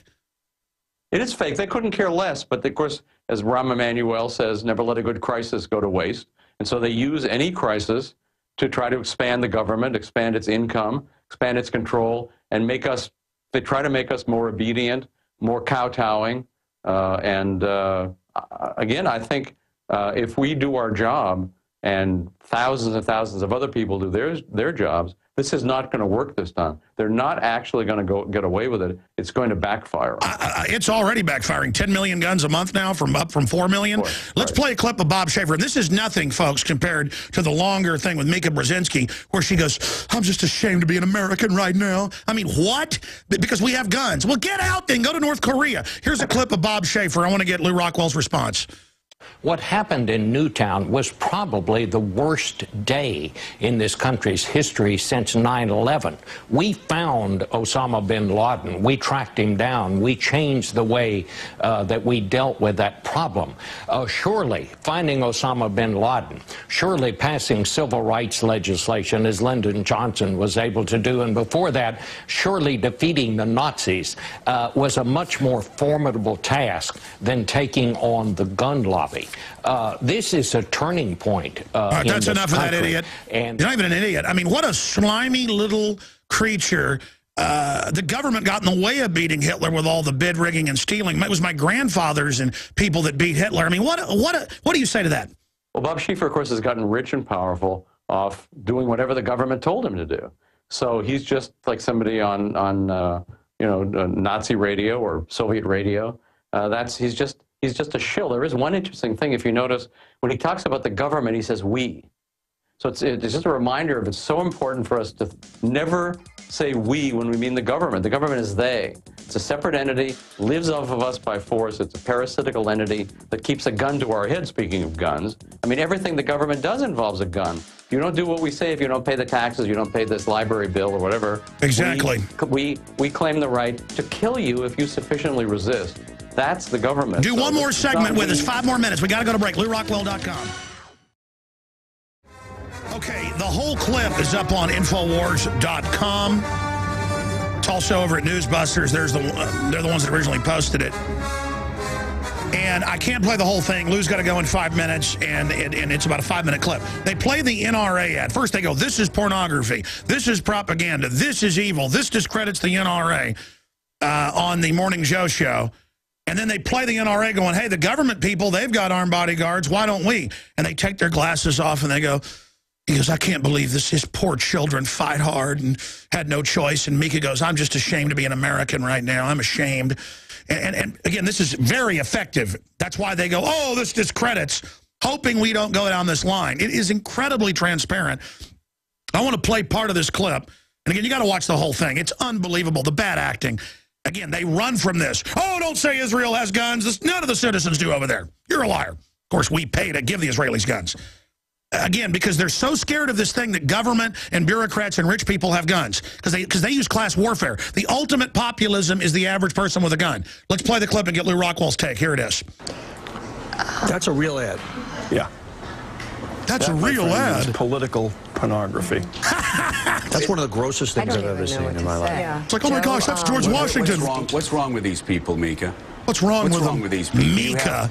You have children that had no say in the decision on whether their father was going to step forward. Her father, by the way, writes books bragging about how he helped put Pol Pot in. For president, one of the most bone-crushing. Her father is an architect of mass murder. Any husband or wife can do to their family. That woman is a pig. And the second they make that decision, their children and their entire family have targets on their backs. Oh my gosh, targets on their backs. Oh, they want to hurt Obama's children now.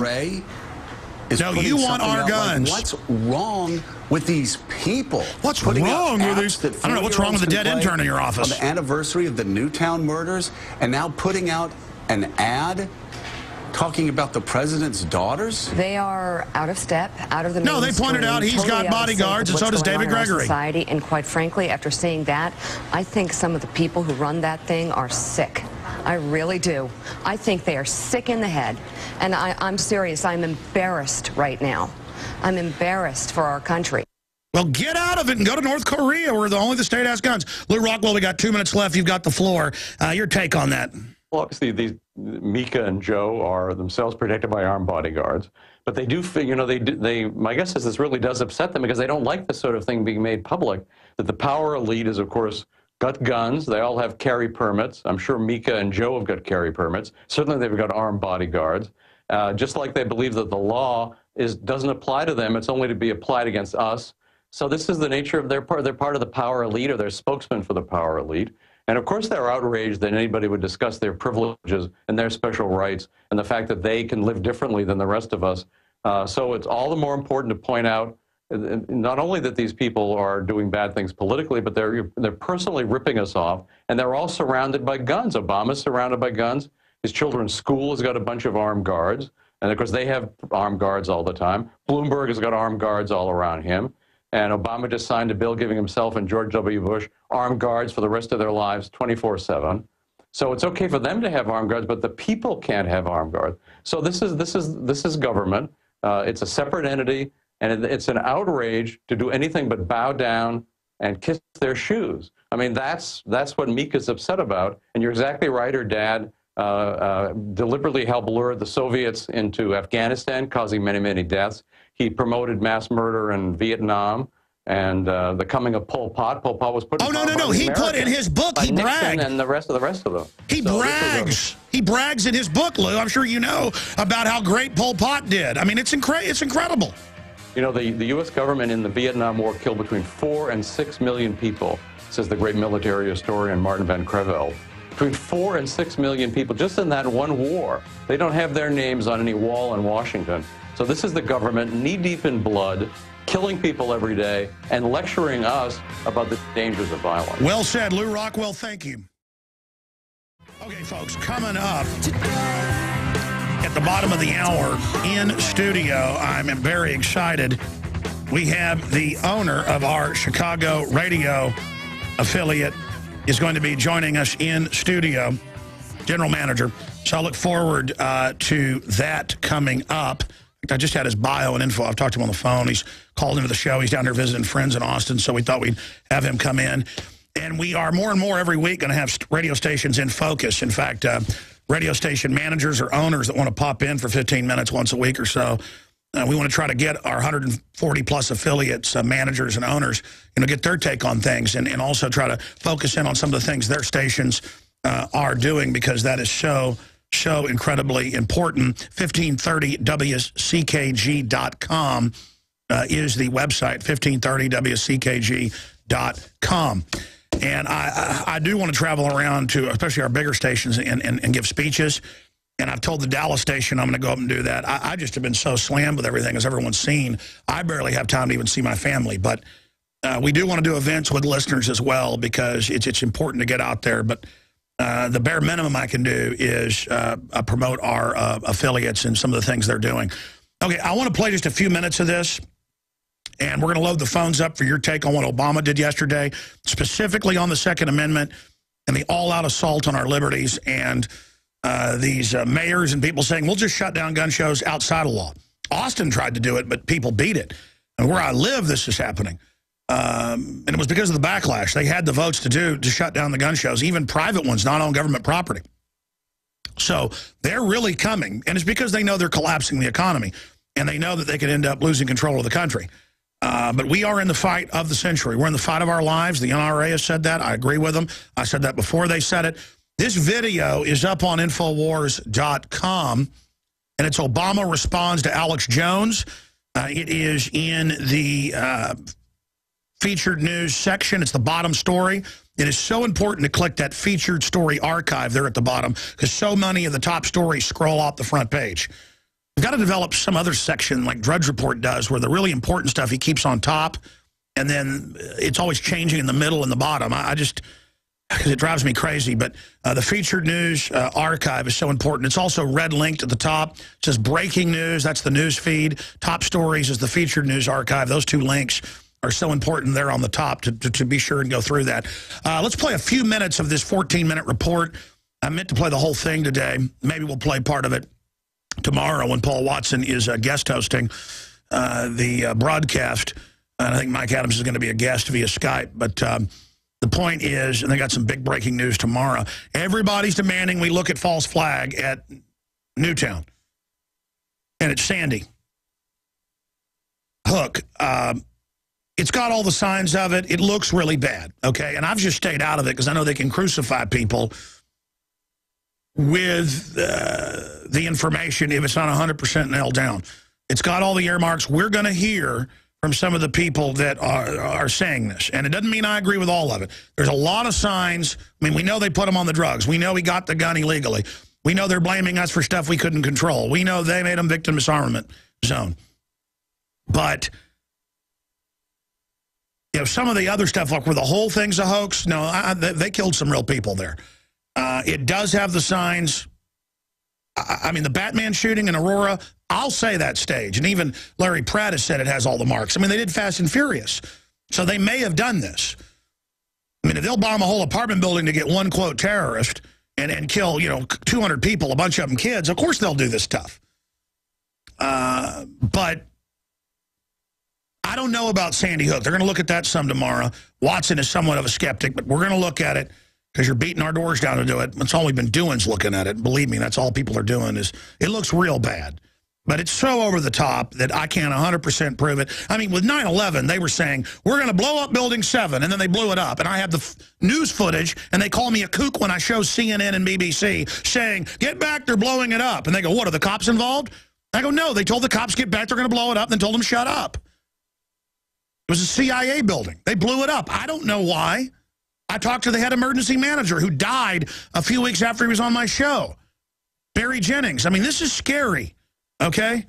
I'm not saying there aren't Muslim extremists. I'm not saying, the point is there's criminal elements in these mega banks manipulate. I mean, look how they're funding Al-Qaeda in Libya and Syria right now. See, I'm already ranting. Toll-free number to join us, 800-259-9231. We'll take a few calls before our guest, 800-259-9231.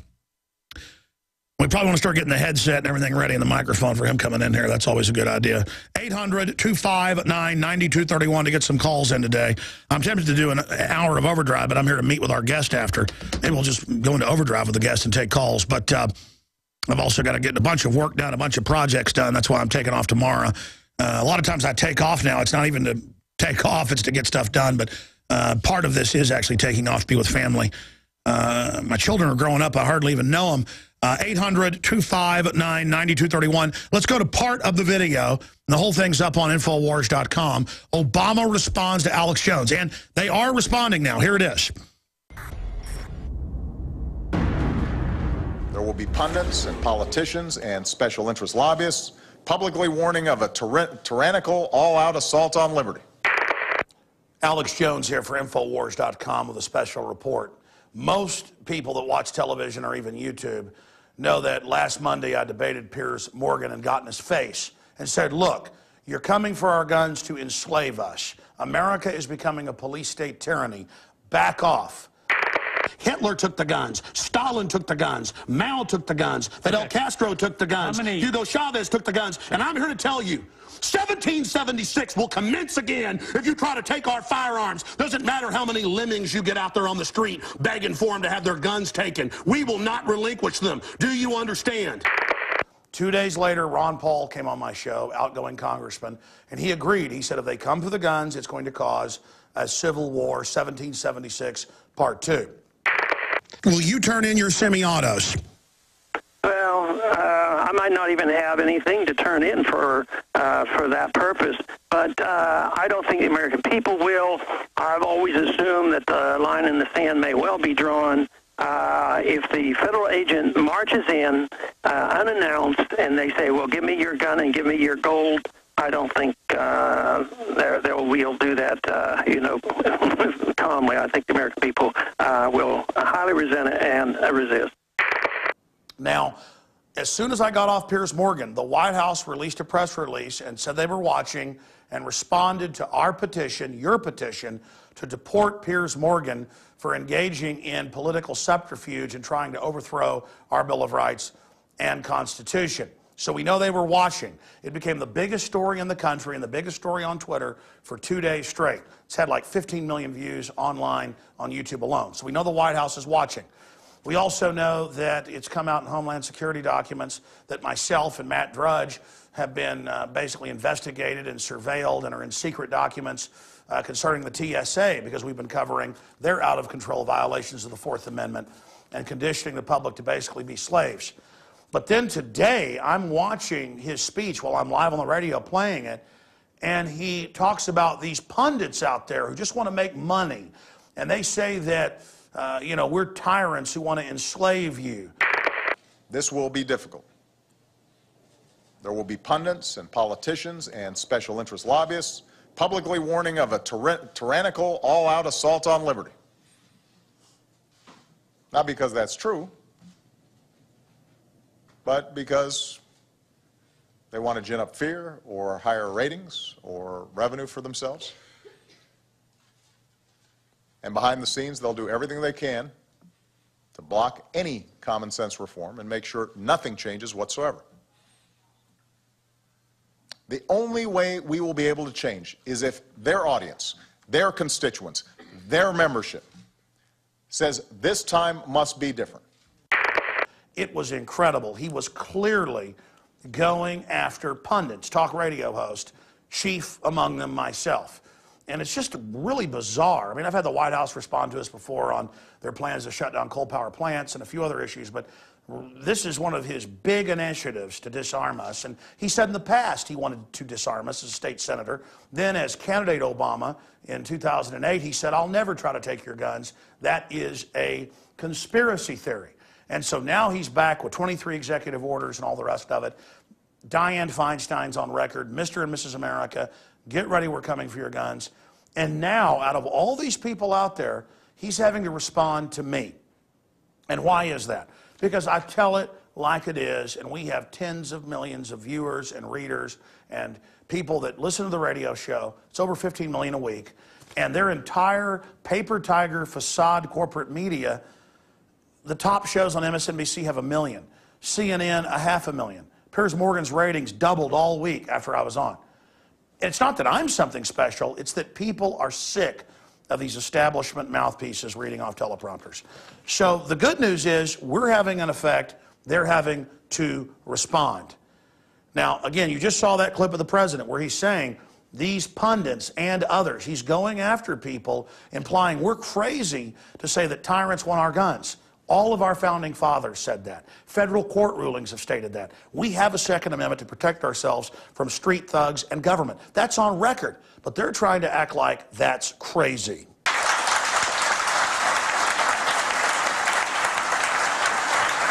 In closing, we know that Obama is deceptive. We know he's lied about everything across the board. I mean, he told poor people he wouldn't raise their taxes, and that's who they targeted. And I can make a firm pledge. Under my plan, no family making less than $250,000 a year will see any form of tax increase. Not your income tax. All right, we'll be back. That's only tax, 5 minutes of the 14-minute video. It's powerful. Obama responds to Alex Jones. Infowars.com. Get it out there. All right, let's move quickly through your calls. We got a guest in studio. We'll also take calls while our guest is here. Let's go ahead and talk to Jacob in Illinois. You're on the air. Hello? Yes, sir. Oh, hi. Great fan of yours. I just started to watch you yesterday. So. Thank you, brother. I mean, really good stuff you're talking about. But what Obama did really upset me with the kids. I mean, I've grown up around guns, so I don't see anything wrong with them. Never have. Like I think I shot a shotgun when I was 5. That was fun. But it's just horrible what's going on right now, and I'm wondering why is it going on? Well, we shouldn't be on the defensive. They're trying to tell law-abiding citizens who have gotten armed the last 20 years that we're bad because violent crime with guns has dropped 49%, FBI statistics gathered from local communities. Those are very accurate statistics because they're very diverse. They're collated by a lot of different groups and double-checked. They're very upset that overall violent crime has dropped 21%. And so they're telling us we killed kids. I mean, if my neighbor came to my house and said, hey, you kill kids, I'd say, get off my porch, you crazy man. I mean, they're here telling us we're guilty, so we've got to submit to them because he's up there high-fiving the kids. And I mean, it's unbelievable. It's Jerry Springer level baloney. And I appreciate your call, Jacob. The reason they are doing this, to answer your question, is they're going to drop the economy. The country's already fallen apart. They're looting everything. They're raising taxes. They know less revenue is going to come in from that. They want to bankrupt us. They want to collectivize us. They do this on purpose. They're very bad people. They told poor folks they were going to get a tax cut, and they increased their taxes. I mean, that's cold-blooded even for dictators. A lot of dictators want to be popular and really actually cut taxes to get more money in so they can be the big shot.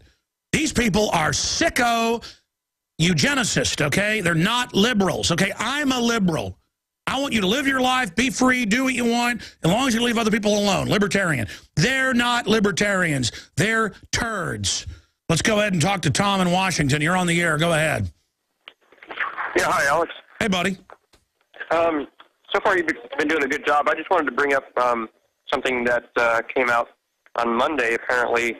There was a bill introduced that was originally called to amend the Internal Revenue Code of 1986 to allow a credit against tax for surrendering to authority certain assault weapons. Yeah, no. I mean, I saw it. They're trying to get all this stuff passed in the last few years. Yeah, no. I mean, we know their plan. Yeah, that's it. You're right. They're set. They're trying the police. That's why the cops are finally waking up, because they're starting to get more and more of them training in gun confiscation. And the police, even if they're not moral, some of them, they know that is a very dangerous job. I mean, people are going to resist. It's guaranteed. Well, I just hope an article gets written up on this, because it's pretty important. It shows how the IRS is going to be used, at least to kind of reimburse people for weapons that are taken, whether they're voluntarily or not. Yeah, wasn't that introduced like 2 years ago and again last year? I mean, I'd forgotten about that, but I remember seeing that like a year ago, right? I don't know, but it was introduced this Monday. It's H.R. 226. I didn't know that. 226 and IRS for confiscated guns. Holy Toledo. I mean, you know what's amazing about why I should take more calls? You guys always remind me of stuff I forgot about, or things that I didn't know about. H.R. 226 IRS bill. And that's the full bill number? What's the title of the bill? Well, they changed it here yesterday to Support Assault Firearms Elimination and Reduction for Our Streets Act. So in other words, short for that is Safer for Our Streets Act. Oh, no, that's the SAFE Act. Okay, yeah, so they put it in the SAFE Act. Oh, wow. No, the SAFE Act is Obama's big omnibus nightmare like Obamacare. Oh, my goodness. See, folks, everybody better be analyzing these bills right now, because I had heard about this. I guess they put it in by itself before. where they make you turn your guns in, you get a tax deduction, and you're telling me it's been introduced in the SAFE Act. Wow. What subsection is that? I just have a printout of information I tried to send you so I could get through to you on air. I found it on govcrack.us, and I found it on thomas.loc.gov. Yeah, that Library of Congress. Okay, wow. Okay, I'm going to call Watson right now. Or I can get a Don Salazar or one of my other writers on this. This is big. Anything else, sir? 14th. Nope, that's it. I mean, it's introduced January 14th, so that was Monday, H.R. 226. Wow. Yeah, there it is. We just found it. To amend Title 18 United States Code to provide a national standard in accordance with non-residents of the state may carry concealed firearms in the state. That's open to Congress. I think that may be an old H.R. That's not the bill you're talking about, is it, sir? I don't think so. You got to make sure and get the 113th Congress. Yeah, 113th Congress, and you've got to get. Okay, thank you. We'll get it, sir. Thank you. I was familiar with the bill that the last caller was talking about a few years ago when it was in there about guns surrendered. You get an IRS tax credit. We're reading over the bill right now, and we're going to confirm it. Kurt Nemo's on it, but if that's the case, this is even worse than I thought. An IRS tax credit, because she's in the Feinstein bill, she says, oh, you got to come in and re-register guns, and then we'll decide if you can keep them, and we've got a forced buyback provision. Well, in H.R. 226 of the 113th Congress, in there to amend the Internal Revenue Code to allow a credit against tax for surrendering to authority certain assault weapons. Whoa, and that's for gun confiscation. But they always first have it voluntary, and then you get the tax credit to create the image of people turning their guns in. They've done this in country after country. I am very excited to have in studio the general manager of 1530 WCKG. And, Matt, it is so good to have you here with us. Tell us a little bit about yourself. Thank you. Thank you for your southern hospitality. The people here are wonderful.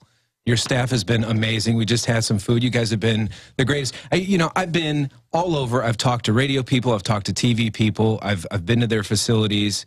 They're not always the nicest folks in the world. Everybody here is nice and a person first, and I think that's really important. That's one of the reasons why I wanted to come here, because we have this radio station. We put your show on, and 90% of the time, if you're a radio manager, you never meet Rush, Hannity, Savage, those folks, and you don't ever know what's going on, and that's why I came here. I came here to meet you and to meet your staff and see what happens behind the scenes of the Alex Jones Show and InfoWars, because we give a big part of our day to your show, Afternoon Drive. How did you get into radio? I was a kid with a dream out of high school. I started working my way up, interned, did a lot of the things that a lot of the folks around here are doing for you, ran and got coffee for a lot of the big shots, and it was music radio, and I saw where radio was going, and I just worked my way up, and now I have gotten to the position to at least be able to put on things that are a little different than the average radio station, the average media outlet, not the same old 5 shows from the same 3 companies. And so on my station, we have Mancow in the morning, and I spoke to him Monday. I told him I was coming to see you. He gave me a call, and Alex Jones on in the afternoon. And it really gives us unique information to give to this audience in Chicago. Well, I actually know, just through strange things, one guy who grew up around Rush Limbaugh. I know some other folks that know him pretty well. He's actually a pretty nice guy and plays golf all day. Yeah. I mean, he's a real guy. Some of these guys, Michael Savage is a real guy in a lot of ways. He's pretty wild, I'm told. Yeah. But Mancow, I've gotten to know him pretty well. He is a really smart fella. He is. He is. I've gone to church with him. I've had pico and eaten chips and salsa with him, and we've spent some time together. None of these radio folks are. None of these places are in operation, though. People don't realize. None of these media places that you go to. I recently did a whole junket a few months back. My little boy was screened at the TSA. And so I got calls from CNN, Inside Edition, Fox News. My little boy was on your website. He was the one in the wheelchair. He was the one that got screened on our... Well, what a small world. I was never even told that. Yeah. I didn't even know that. Yeah. So that happened. He's 5 now. That happened when he was 3. I was in a bad spot because we're going to Disney, and we're going through the whole thing. My wife's giving me the look like, don't blow this. And I'm going, well, I can't. I'm going to be honest with you. I just interrupt, which I'm the king of. When I saw that video and how bummed out and scared he looked, because I know how my children are. It makes me... I mean, sometimes I have relatives come they haven't seen in a year, and my kids don't want to be next to them and don't want to be hugged by them. Imagine these weirdos in outfits in there. Get away, get by. Hold on, that was you? What a small world. Yeah. Well, sadly, I let it happen. I let it happen because, you know, you go back in time, and it's interesting to look back now. I let it happen.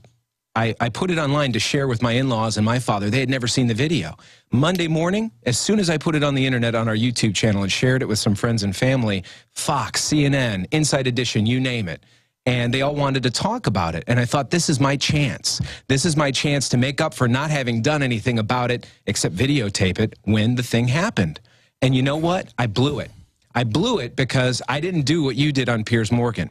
I didn't take the chance to go on and really break through and kind of, you know, wake people up. And I went on there with my suit and my tie on. I stood in front of a green screen. They put pictures of Chicago behind me and did their whole hocus pocus.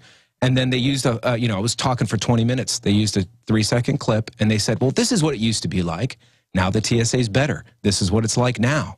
And it was all steered government propaganda, except Fox and Friends, who actually kind of told the story a little bit. But all of them were that way. And so I wanted to see, as a guy who runs, you know, I'm telling people how great our station is and how great the hosts are, and I'm standing behind the content. I wanted to come and I wanted to see what's going on here, because I saw what was going on there. And people don't know what they do. Tell folks what they do. And again, Matt Dubiel is here in studio. He's the general manager at 1530 WCKG.com.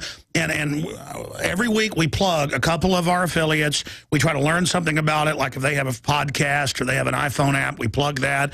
Or if stations want me to cut liners for them, I'm trying to get all that done. Because I'm not just a radio talk show host. And since you're here now, you've gotten the tour. Yeah. I want you to tell people what you've seen. But first tell people what it's like behind the scenes at a big news operation. I'll tell you and then get your take. These are people on incredible power trips who think they're God. They are people that are totally cold. They are people that have a total agenda and know they're manipulating people. Now, that's TV. That's CNN. That's MSNBC. I mean, I've been there behind the scenes. I've had Nightline here, and we go to dinner with them. They go, yeah, we know how it is, but you're on your side, we're on our side. They're mercenaries. Talk radio, though, has gotten to the point in the economy where it's either a total standalone station with a few guys overworked, you know, because of the economy, and then trying to get real news out, or you've got some of the old line local news stations that still put out some real news, but still it's more real. That's what's so great about talk radio, is it brings in personalities. I mean, Obama couldn't even read off a teleprompter the other day. The whole thing was teleprompter. Yeah. I'm up here, there's no teleprompter here. Yeah. I mean, I'm here, this is what I think, this is what I do, this is my passion, and that's why I love talk radio. And I'll tell you, talk radio people are not as arrogant. I've met some of the biggest talk radio hosts in the country. Usually they're like, don't tell anybody we're meeting because, you know, you're such a crazy guy. But, you know, that's fine. The point is they're still real guys. They actually know what I'm saying is true, even if they won't go all the way,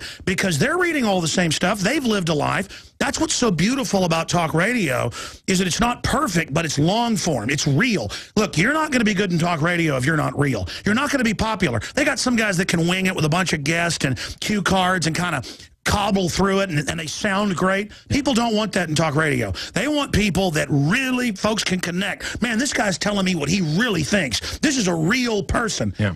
I'm ranting. Go ahead. No, it's intimate, and you're 100% right. And so I also did radio, and I did radio in my hometown on WGN. In fact, I did radio. I'm calling in to the radio show. I'm doing the midday show on GN while I'm sitting in the CNN bureau. They have these bureaus when they don't have a full-blown studio in your market in Chicago. You go and they basically have a garage with a camera and a green screen. And so I'm waiting for CNN to tape me, and I'm doing an interview with WGN. And the interview with WGN was intimate and pure, and the guy was coming after me. He's a very liberal-leaning talk show host that now does a show in Minnesota, and a very nice guy, but he was coming after me. Oh, like I had something to gain. And I said, well, listen, I'm not selling a book about the TSA. I'm not trying to get you to do anything. I'm just telling you what happened to me. And the radio interview was so intimate and so pure, he invited me to come down and do another segment. The television interviews were the opposite. And what they do is they bring you into a room. I talk to the producer for 20 minutes from CNN. She said that she was the producer. She wasn't. She was the person interviewing me. They were taping it the whole time, and I figured as much. But they had a green screen behind me, so they put the fake skyline of Chicago behind you because they got to show the people that are watching, you can't be in Chicago. If the skyline's not behind you, you couldn't possibly be in Chicago. We got to show you Chicago behind them. We got to play music underneath. We've got to do this whole sort of facade to make them, you know, send the message we want. And so the message from CNN was, TSA used to be bad, now it's good. We used to do this to kids, to elderly, so-and-so. The rules changed today, and now all hail the TSA. That was the message. And what I did, I brought somebody with me, and he videotaped all the things behind the scenes. And he videotaped all the things that I see here. Except what I'm seeing here, the magazine operation and the warehouse, this is a full-blown alternative media outlet to get info to the people. Well, it's a military operation. It's unbelievable. I mean, we don't go around in uniforms and stuff, but we know we're about all there is against the globalist, and it's our responsibility. And not that we're great either. We're just saying, God, and we even had a prayer before the show, and we don't usually do this, but it's just coming. We said, God, we're weak. We don't do a perfect job. Help us be strong. Yeah. Because help us communicate, because we understand. That's why I work 18 hours a day most days now, is because there's not any future if we don't win this. No. But I mean, you've seen the operation. What else did you see? I thought that it was going to be big. I figured television. I mean, now I know where Glenn Beck gets all of his ideas. Because I saw the television studio, I saw the set, I see the radio area. I was telling your guys, you have such a, and girls, you have such a great staff, positive, focused, driven. They're all in sync. They're all focused on what everything is happening here. And I said, you know, in radio, most broadcasting companies that have 10 stations in Chicago don't have the tools and creativity that's at your disposal. And every room, you see it from room to room. You see the set for the TV, for the nightly news. You see the radio studios, the production facilities, the break room. And these people that are working with you have these tools. And I'm a little embarrassed, honestly, because I can't provide those tools to the people that are working with me. So but you got the tool of your brain and the news articles and the analysis. Exactly. No, but we're just crawling. We haven't even gotten to the walking stage yet, because we're always busy fighting the globalists. But I can get somebody in here who is kind of a halfway libertarian but out of college and doesn't even know if I'm for real. Within 6 months, it's almost like they're in the video game, but it's real, and the asteroids are coming in. They start shooting at them. Yeah. People start going, whoa, look, this is real? What? I mean, oh, my gosh, you know, I thought you were making it up that they got black kids in New York killing them with pesticides and government tests. Well, I mean, here's the New York Daily News. I never heard about this, because what we do is, I have a good memory, or at least I used to. We'll take one article and go, okay, now we're going to show you 10 other things that connect. And that's what they hate. They hate the connecting of the dots. Yep. You know, not just Obama says he wants to get, you know, I don't want to give you tyranny, but then we go, okay, well, what's this, you know, this and that. That's something so-called reporters never do, because they've been taught the last 50 years, don't have your own view. Don't bring anything into it. Only this report. Well, that's not reporting. That's regurgitating. A real reporter is going in to find out what's behind it. Muckraking. That was the great journalism of 100 years ago, and I found all these big meetings on record where robber barons said publicly, we got to go buy up the media and shut this down. Because used to, it was 50,000 Alex Joneses running around. Yeah. I mean, do you think the establishment like that? No. And what people don't realize is it's all a show. And you know, they treated me as though maybe I had something to sell because I was going and saying, I wish I had protected my son. I wish I had allowed this. No. That's how they put it back on you. I mean, look, I'm like, yeah, you're right. I'm selling something. I sell what I believe in. I'm selling freedom to fund myself. I don't take the government line that in many cases funding you. They always use that thing. Well, I mean, I'd say, hey, you're getting paid money to sit here and spew what you're doing. They're getting paid big money. They're getting paid 6 and 7 figures as the news person. In addition to that, they want more people to watch, because the more people that watch, the more the Pfizer can pay for their commercials. For the Prozac. Exactly. So they're trying to get ratings and more viewers to sell advertising. And why are they doing that? They're having me on to tell my story. But I'm the bad guy because you know, I'm looking back and I'm thinking, man, I let that happen. No. They know people are mad about TSA as well. So they have you on to get people to listen, and so they can then brainwash. So oh, you're mad about this? And then they try to knock you down while getting the audience. And that's why I didn't let, in fact, I wish I'd have been even meaner. Because I went in there, I had a chest cold, I didn't feel good, I was tired. And he was so sniveling, I just blew up at him. But then, you know, it turned out good, because I think it really struck a chord. And now you got state reps, congressmen and women, all these sheriffs coming out and saying 1776. Yeah. And listen, gangsters, we know it's because you want to enslave us, to the point of Obama's got to respond. My only regret in the Piers thing with you and CNN is that you didn't do more of the British accent. I would have really enjoyed just the back and forth of you doing the British voice with him, because as I go back and I watch that stuff, and we've got some of it on the radio station website as well, and it's just, it really, there's nothing he can say back. There's no defense, there's no retaliation, there's no retort from him whatsoever. By the way, I'm not just saying this because you've got us on one of our most important stations. You know, we're on in Dallas, we're on in outside San Diego, outside L.A., a bunch of other big cities. But the point is, 50,000 watt we just got, you know, in places like, Fresno. I mean, just new affiliates every week. But you look like a TV anchor, man, and you sound awesome, and you're a patriot. I got Paul Watson sitting in and filling in tomorrow, and Mike Adams is going to be guest hosting via Skype. He's not going to be here. But, I mean, you're the type of guy that if you got an ISDN line or good Skype for video, if you ever want to sit in, you know, once a month when I'm gone or got to do stuff, I'd love to have you on the show. I mean, I know you're busy running a radio station. You know, and that's, God bless you for saying that. That's really nice of you. This is my general manager suit, and we all wear these costumes, you know? We wear costumes when we go out, and I roller skate with my kids. Yeah, but I should wear the costume. People take you more serious when you do, you know? Well, I did it specifically because I know that you dressed the way you did on CNN, because you were just, you didn't need to put on airs. You just needed to be you. But that guy sitting next to you did. He thought that he was better because he's, and I wanted just to let people see that, you know, this doesn't mean anything, but guys like this can sit next to and agree with some of the things that you're saying without putting their costumes on. I mean, I don't know what a Piers Morgan is, honestly. I know that he was on this reality show. They introduced him to America. Who gets a reality show when nobody in America knows you? It doesn't happen. Well, he got fired for fake news. He was at the top of a giant hacking operation. I mean, they may indict him. He literally came here to get away from all this. He did, but they introduced him into the media. Like he was God. Mainstream America, and then they put him on The Apprentice. And you've seen The Apprentice. Everybody on there is selling something or has something to promote. And then all of a sudden, after The Apprentice, Piers got his CNN job. And out was Larry King. And finally, people sort of knew who he was, but people don't know who this guy is. Who gets a show on a big network like that when nobody knows who you are? Fareed and Piers. Fareed is part of the Bilderberg group. These guys. Fareed is really bad news.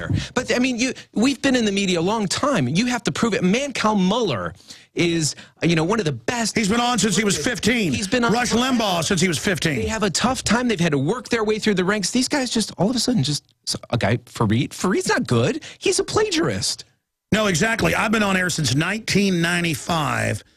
And have had to crawl on my belly through just all sorts of indignant things. My first couple of years in radio, the general manager liked me, but he went to run the YMCA, and suddenly there were these new people that were like globalists, and they're like, you scum, you're nobody. We don't care if you have ratings and making us money. You watch it or you're gone. And I had to sit there and just to get the word out, okay, yes, sir. I mean, all the groveling I've had to do just to even get here. And it's not like, oh, I'm a big shot. It's because I wanted to get in the face of tyrants because nobody else was doing it. Yeah, and you have to play their game when they're pulling the strings.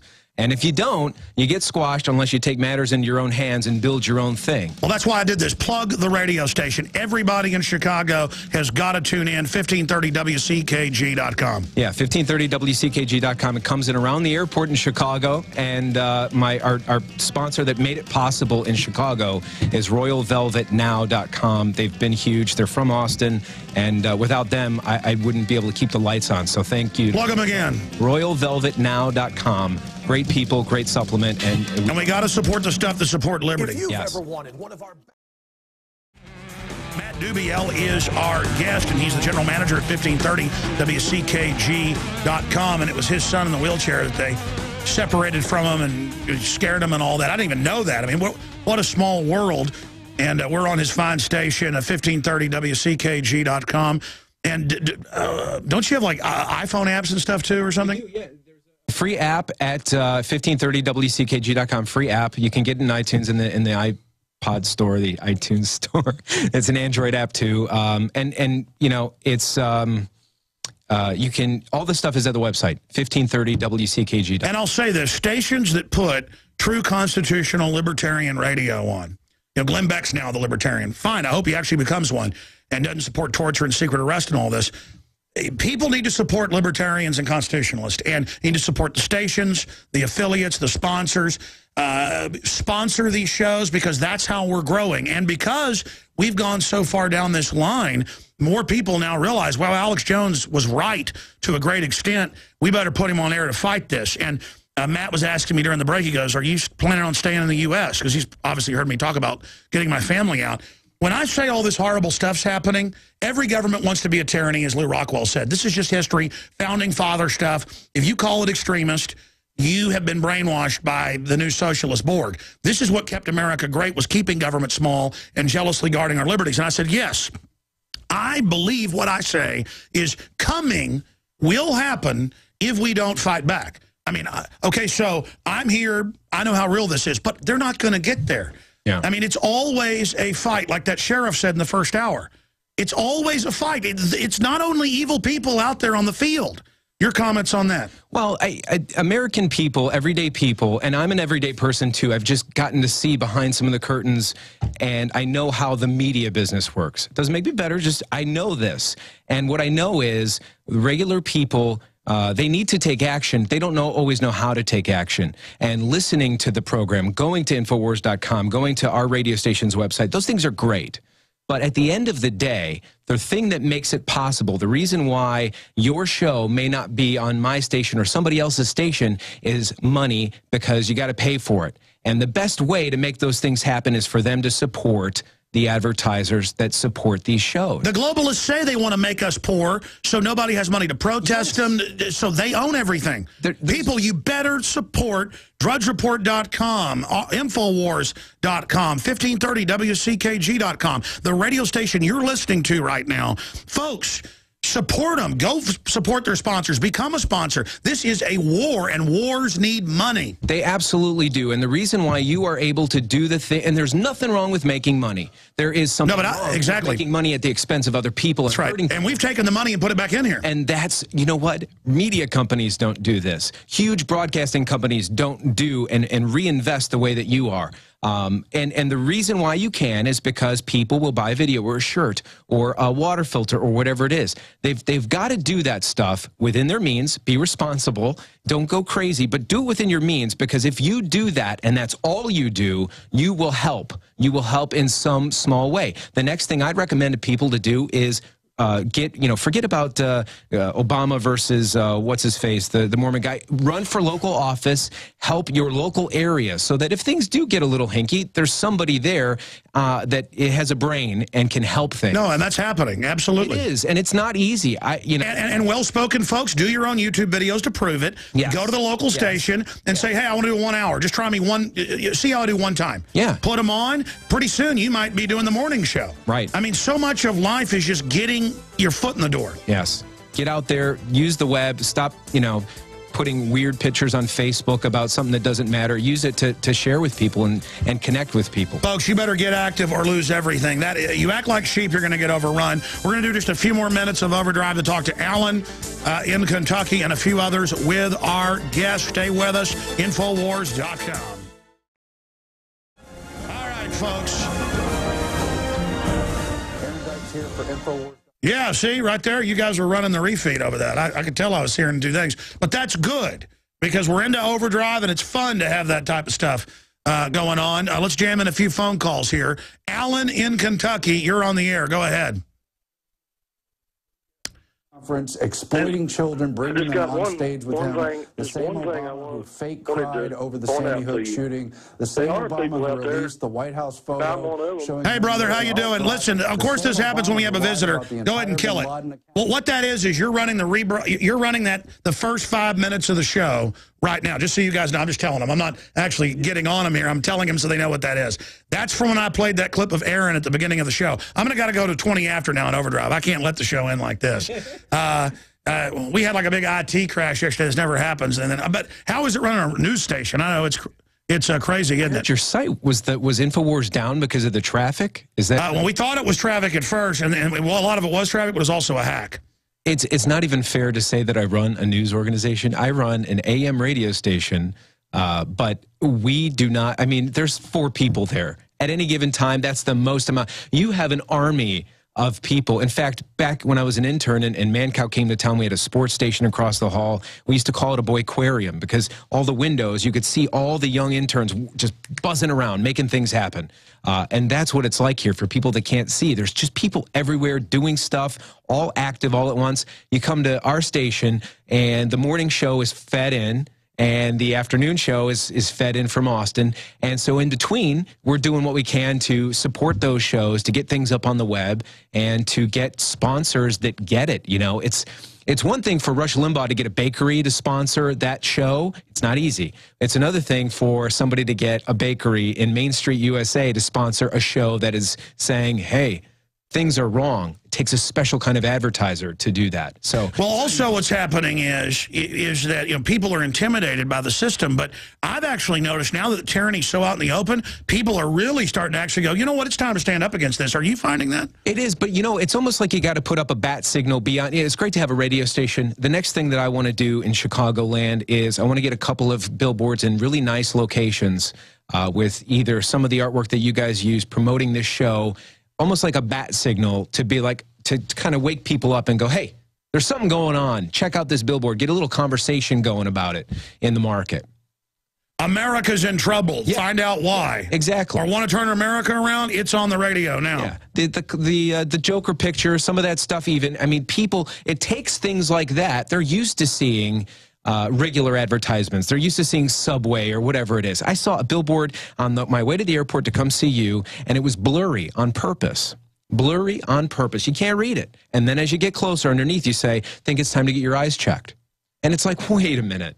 My eyes are fine. You put up a billboard to make it look like my eyes are bad, to then get my attention, to then get me to consider going to whatever vision center it is. Well, that's like, you might die of a heart attack. Go get it checked right now. They don't tell you that they're catching all these doctors putting stents in people that don't need them. Yeah. Yeah. So I want, you know, just like you guys take the things that they're doing and use them to get information. I think that's the next thing that we need to do in Chicago is put up 3 or 4 billboards in a few strategic places that really get people talking, shine the light on what's going on. And then what will happen is the guy that owns the bakery that will support this movement and the show and the station, etc., he'll find us and then we can talk and we can show him how great things are. Absolutely. And again, the great part about live radio is one of our local affiliates, 590 AM. They've got all, that is an old-fashioned big news thing with like 15 people in there. You know, you'll hear them play the traffic wrong or somebody's live on air that doesn't know it. That's what makes it so real. So, you know, the guys almost have a heart attack once a week when something screws up. And I'm like, hey, it's all right. It's interesting. And that's what makes it real. Now, I promise to go to your call, so be ready. Alan in Kentucky, we're going to go to you. And we're going to go to everybody else that's holding with our guest riding shotgun on the other side of this break. It is 1530WCKG.com, 1530WCKG.com. And wherever you are in the country, you can go get their free iPhone and Android app linked on their site right now. Stay with us. All right, Matt Dubiel is in studio. He is a general manager of our Chicago affiliate. And we're doing a few more segments here, taking your phone calls on this Thursday edition. Ladies and gentlemen, we confirmed a bill has been introduced and added into the big omnibus gun grab bill, saying that the IRS, the government, will order all semi-autos turned in. They're now just saying all handguns on CNN. And that they will then give you a tax credit for what they say it's worth. I mean, whoa, the confiscation mechanism is now being put in. I want to go to some of your phone calls. We've got the bill. Kurt Nemo's doing an article on it right now. I mean, this is going to be breaking news because I went and looked. The gun sites don't even have this information. And we have confirmed it in the 113th Congress, introduced on Monday. And we're just learning about it on Thursday from a caller. Matt, where do you think all this is going? It's scary because I think you're going to have your insurance companies ask you if you have a gun in the home. You're going to have doctor so-and-so, your pediatrician's going to ask you if you have a gun in the home. And what happens when I got little kids? I got 4 little kids. If somebody asks my kids a question, especially somebody in a position of authority, teacher, doctor, somebody, they're honest children. They're going to answer. And their answers could dictate the course of a path for that family that is very bad or very good. I mean, if this is creepy government, like in every other authoritarian system, sticking its snout in there when they're the ones that disarmed the schools and advertised it as giant shooting zones. I mean, this is absolutely, totally off the charts. insane, and they're announcing a Homeland Security program to demonize gun owners and harass gun owners from 100 different angles. This is what I've been saying on air it was really set up for, because I had their manuals. Yeah. They're just unveiling what was already there, Matt. If you don't have a gun in the house, you're marked to be a victim, like the newspaper display of all the houses that don't have guns. If you have one, you're crazy. So at some point, then you got to say, well, what do we say? Do we have guns in the house? Don't we have guns in the house? Are people going to even talk about having guns anymore? Are they going to be like the smokers that are in front of the office building that are now? No, that's what the Attorney General said. He said we have to make it look bad for the citizens to own guns, and we have to literally brainwash them, is the quote. But what you just said is key. Think about this, folks. Pinch yourselves. The government is sitting here right now in everybody's face attempting to tell you that you're bad, you're dirty, we're going to publish your name, we're going to ask your kids questions. This is outrageous bullying is what we're seeing. And the problem is we don't ask questions. We don't ask questions about authority. I took my the little boy that was in the wheelchair video with the TSA, I took him to the doctor. We wanted to get a flu test just to see, we have to watch this. And the first thing the doctor asked me was, did he get a flu shot? And I said, no. Well, why not? Why not?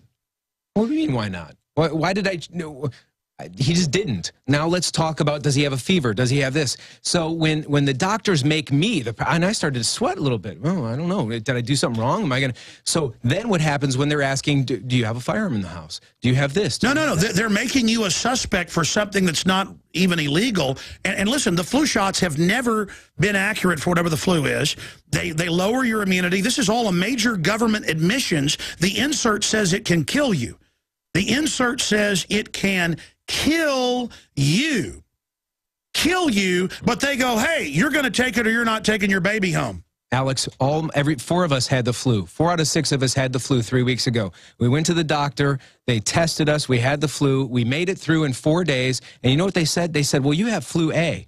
And I said, okay, well, what difference does it make? They said, well, people that have been vaccinated typically have flu B. And I went, oh, interesting. So everybody that has been vaccinated has one kind of flu, and everybody that hasn't been vaccinated is getting another kind of flu. Well, let me put it to you this way. Go ahead, sorry. Well, there's various viruses out there. There's thousands and thousands of flus. How do they know which one to inoculate you for that year? So, my point is, all 4 of us survived. We made it through. We had a fever. We got sick for a few days. We didn't send the kids to school. We didn't go to the store. We stayed away from people. And then when it was over, we got back to our lives. But see, that's that guilt thing that you're going to make them sick. Well, if they've had the vaccine, well, it says it can paralyze you and cause permanent narcolepsy, Guillain-Barré. I mean, this is all admitted. And that's what's so frustrating to me, is that it just gets worse and worse as a society. Let's jam in some phone calls here. Let's go ahead and talk to Alan in Kentucky. Go ahead, Alan. Yeah, Alex? Yes, sir. You're quickly becoming well, you probably are the leader of the people that woke up there in Kentucky for information. I just wanted to bring something to your attention and your guest's attention. I'd like to see people kick it around a little bit. There are some of us that are on psychotropic drugs. You know, I've been on psychotropic drugs for 20 years. I've had a gun that whole time. I haven't shot anybody. I haven't pointed a gun at anybody. I haven't had a problem, which I'm proud that I didn't. But if somebody doesn't step up and say, look, we've got to find a way to see whether these people are competent or not, some kind of a real way of doing it, there's going to be people that will not go that need help. And there's going to be people that need help that will stop going. And I just wanted to bring that to your attention. Well, what's happening is we're already chemically imbalanced from all the additives in the food. And so I'm not saying that out of the 60 million people on some type of psychotropic, it hasn't actually helped somebody. Most people can take LSD and not jump off cliffs, stab their wife. But still, LSD is a very dangerous drug because some people are going to have a bad trip and they're going to kill their neighbors. And these are in that class. And see, it's one thing if you maybe had a chemical issue and they put you on a drug that actually helped you as an individual. Different strokes for different folks. I'm a libertarian. I say decriminalize all this stuff. My issue is They put 67% of foster kids on psychotropics on average nationwide. And the average is on 7 drugs. Now, these kids are bombed out of their brain. And most of these mass shooters, it turns out the Batman guy was on 5 drugs, what they're now learning. 5 psychotropics. Oh, this one made you crazy. Let's put more. So I'm not saying some people can drink whiskey and be nice. Some people drink whiskey and they beat their wife. Yeah. You know, some people don't need to be drinking. So what I'm saying is the drugs definitely are tied to the mass shootings.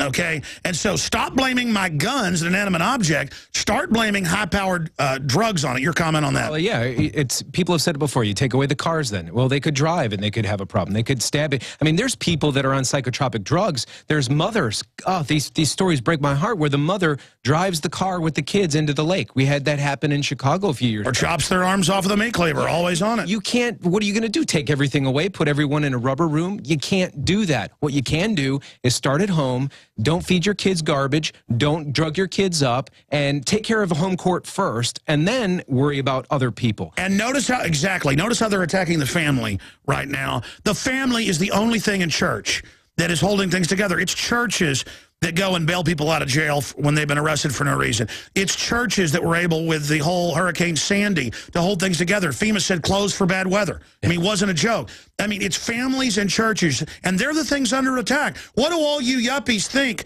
is going to happen when everything collapses? That's the end of your martini parties. It's the end of Sex in the City. Because I know there's a lot of women out there, I'm not blaming women, a lot of women are awake, who are like, oh, I don't want to hear negative. Let's party. Let's have fun. The government's your friend. No, it's not, honey cake. It's not your friend. Comments on that? My kids, I've fed them McDonald's. We're human beings. Every now and then we've given in and, oh, we go to McDonald's. I can tell when they eat that stuff because later on they're acting like they're not my kids. No. They're bouncing around. We've been on the highway and fed a McDonald's and they act like demons that day. And I come home and I go, well, what did they have? Oh, they had McDonald's. Oh. So no, everyone else is putting that stuff in their kids all the time. And then they go and they take them in and get them on ADHD meds or whatever.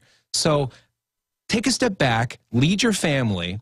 And you're right, they want to tear up the family. They don't want strong men leading their family, and they don't want strong women with their strong men. Who get that a strong family's a strong man. They're teaching women a strong family's a man who's following you. Yeah, an emasculated man that's carrying, you know, her purse and following her around. You see it everywhere, and these women are not happy. Yeah, they're not, and the kids aren't happy, and because of that, folks are growing up with parents that are on the phone all the time. And we, you know what, we're human. We try and put the iPhones away later and not text. We're all guilty of it, but at least you can be conscious of it. You got to, because if you're not, then before you know it, it's going to spiral out of control. Well, and then you're going to be going, well, they should be doing this. They should be doing that. Well, wait a minute. Let's get our home turf in order first. Let's start at home. Well, I'm really glad you came to visit me. I'm impressed, man. What a great general manager of our Chicago station.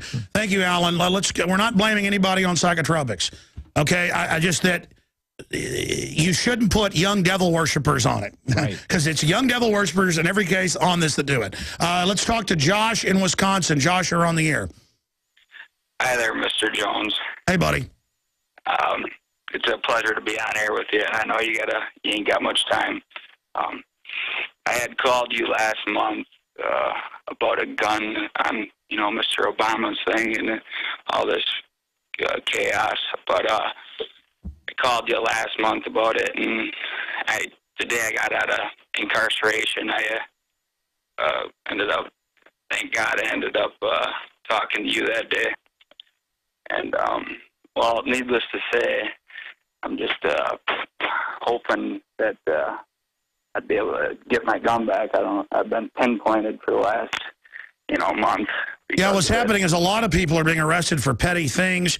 In some of these bills, they talk about, we may just take your gun and never give it back for no reason. It's like these random investigations. They're going to start persecuting gun owners like we're Al-Qaeda. I appreciate your call, sir. I don't actually remember your exact story. Ladies and gentlemen, you need to visit the website, 1530wckg.com. It's got free iPhone apps where you can pick up all the great shows that are there, including mine. And we just appreciate you carrying the show live, Matt. Very exciting. We appreciate you doing the show, you know. If you didn't do it, we'd have to choose from all the other garbage that's out there that's the same, right and left, political, Republican, Democrat, and it's nice to have an alternative to that. Coming up next, we've got the Kentucky sheriff the amazing patriot, and he's warning of civil war if they try to take the guns. He's coming on, and we've got the article up at Infowars.com. Gun confiscation bill introduced in Congress. IRS credit to citizens who allow government to confiscate their firearms.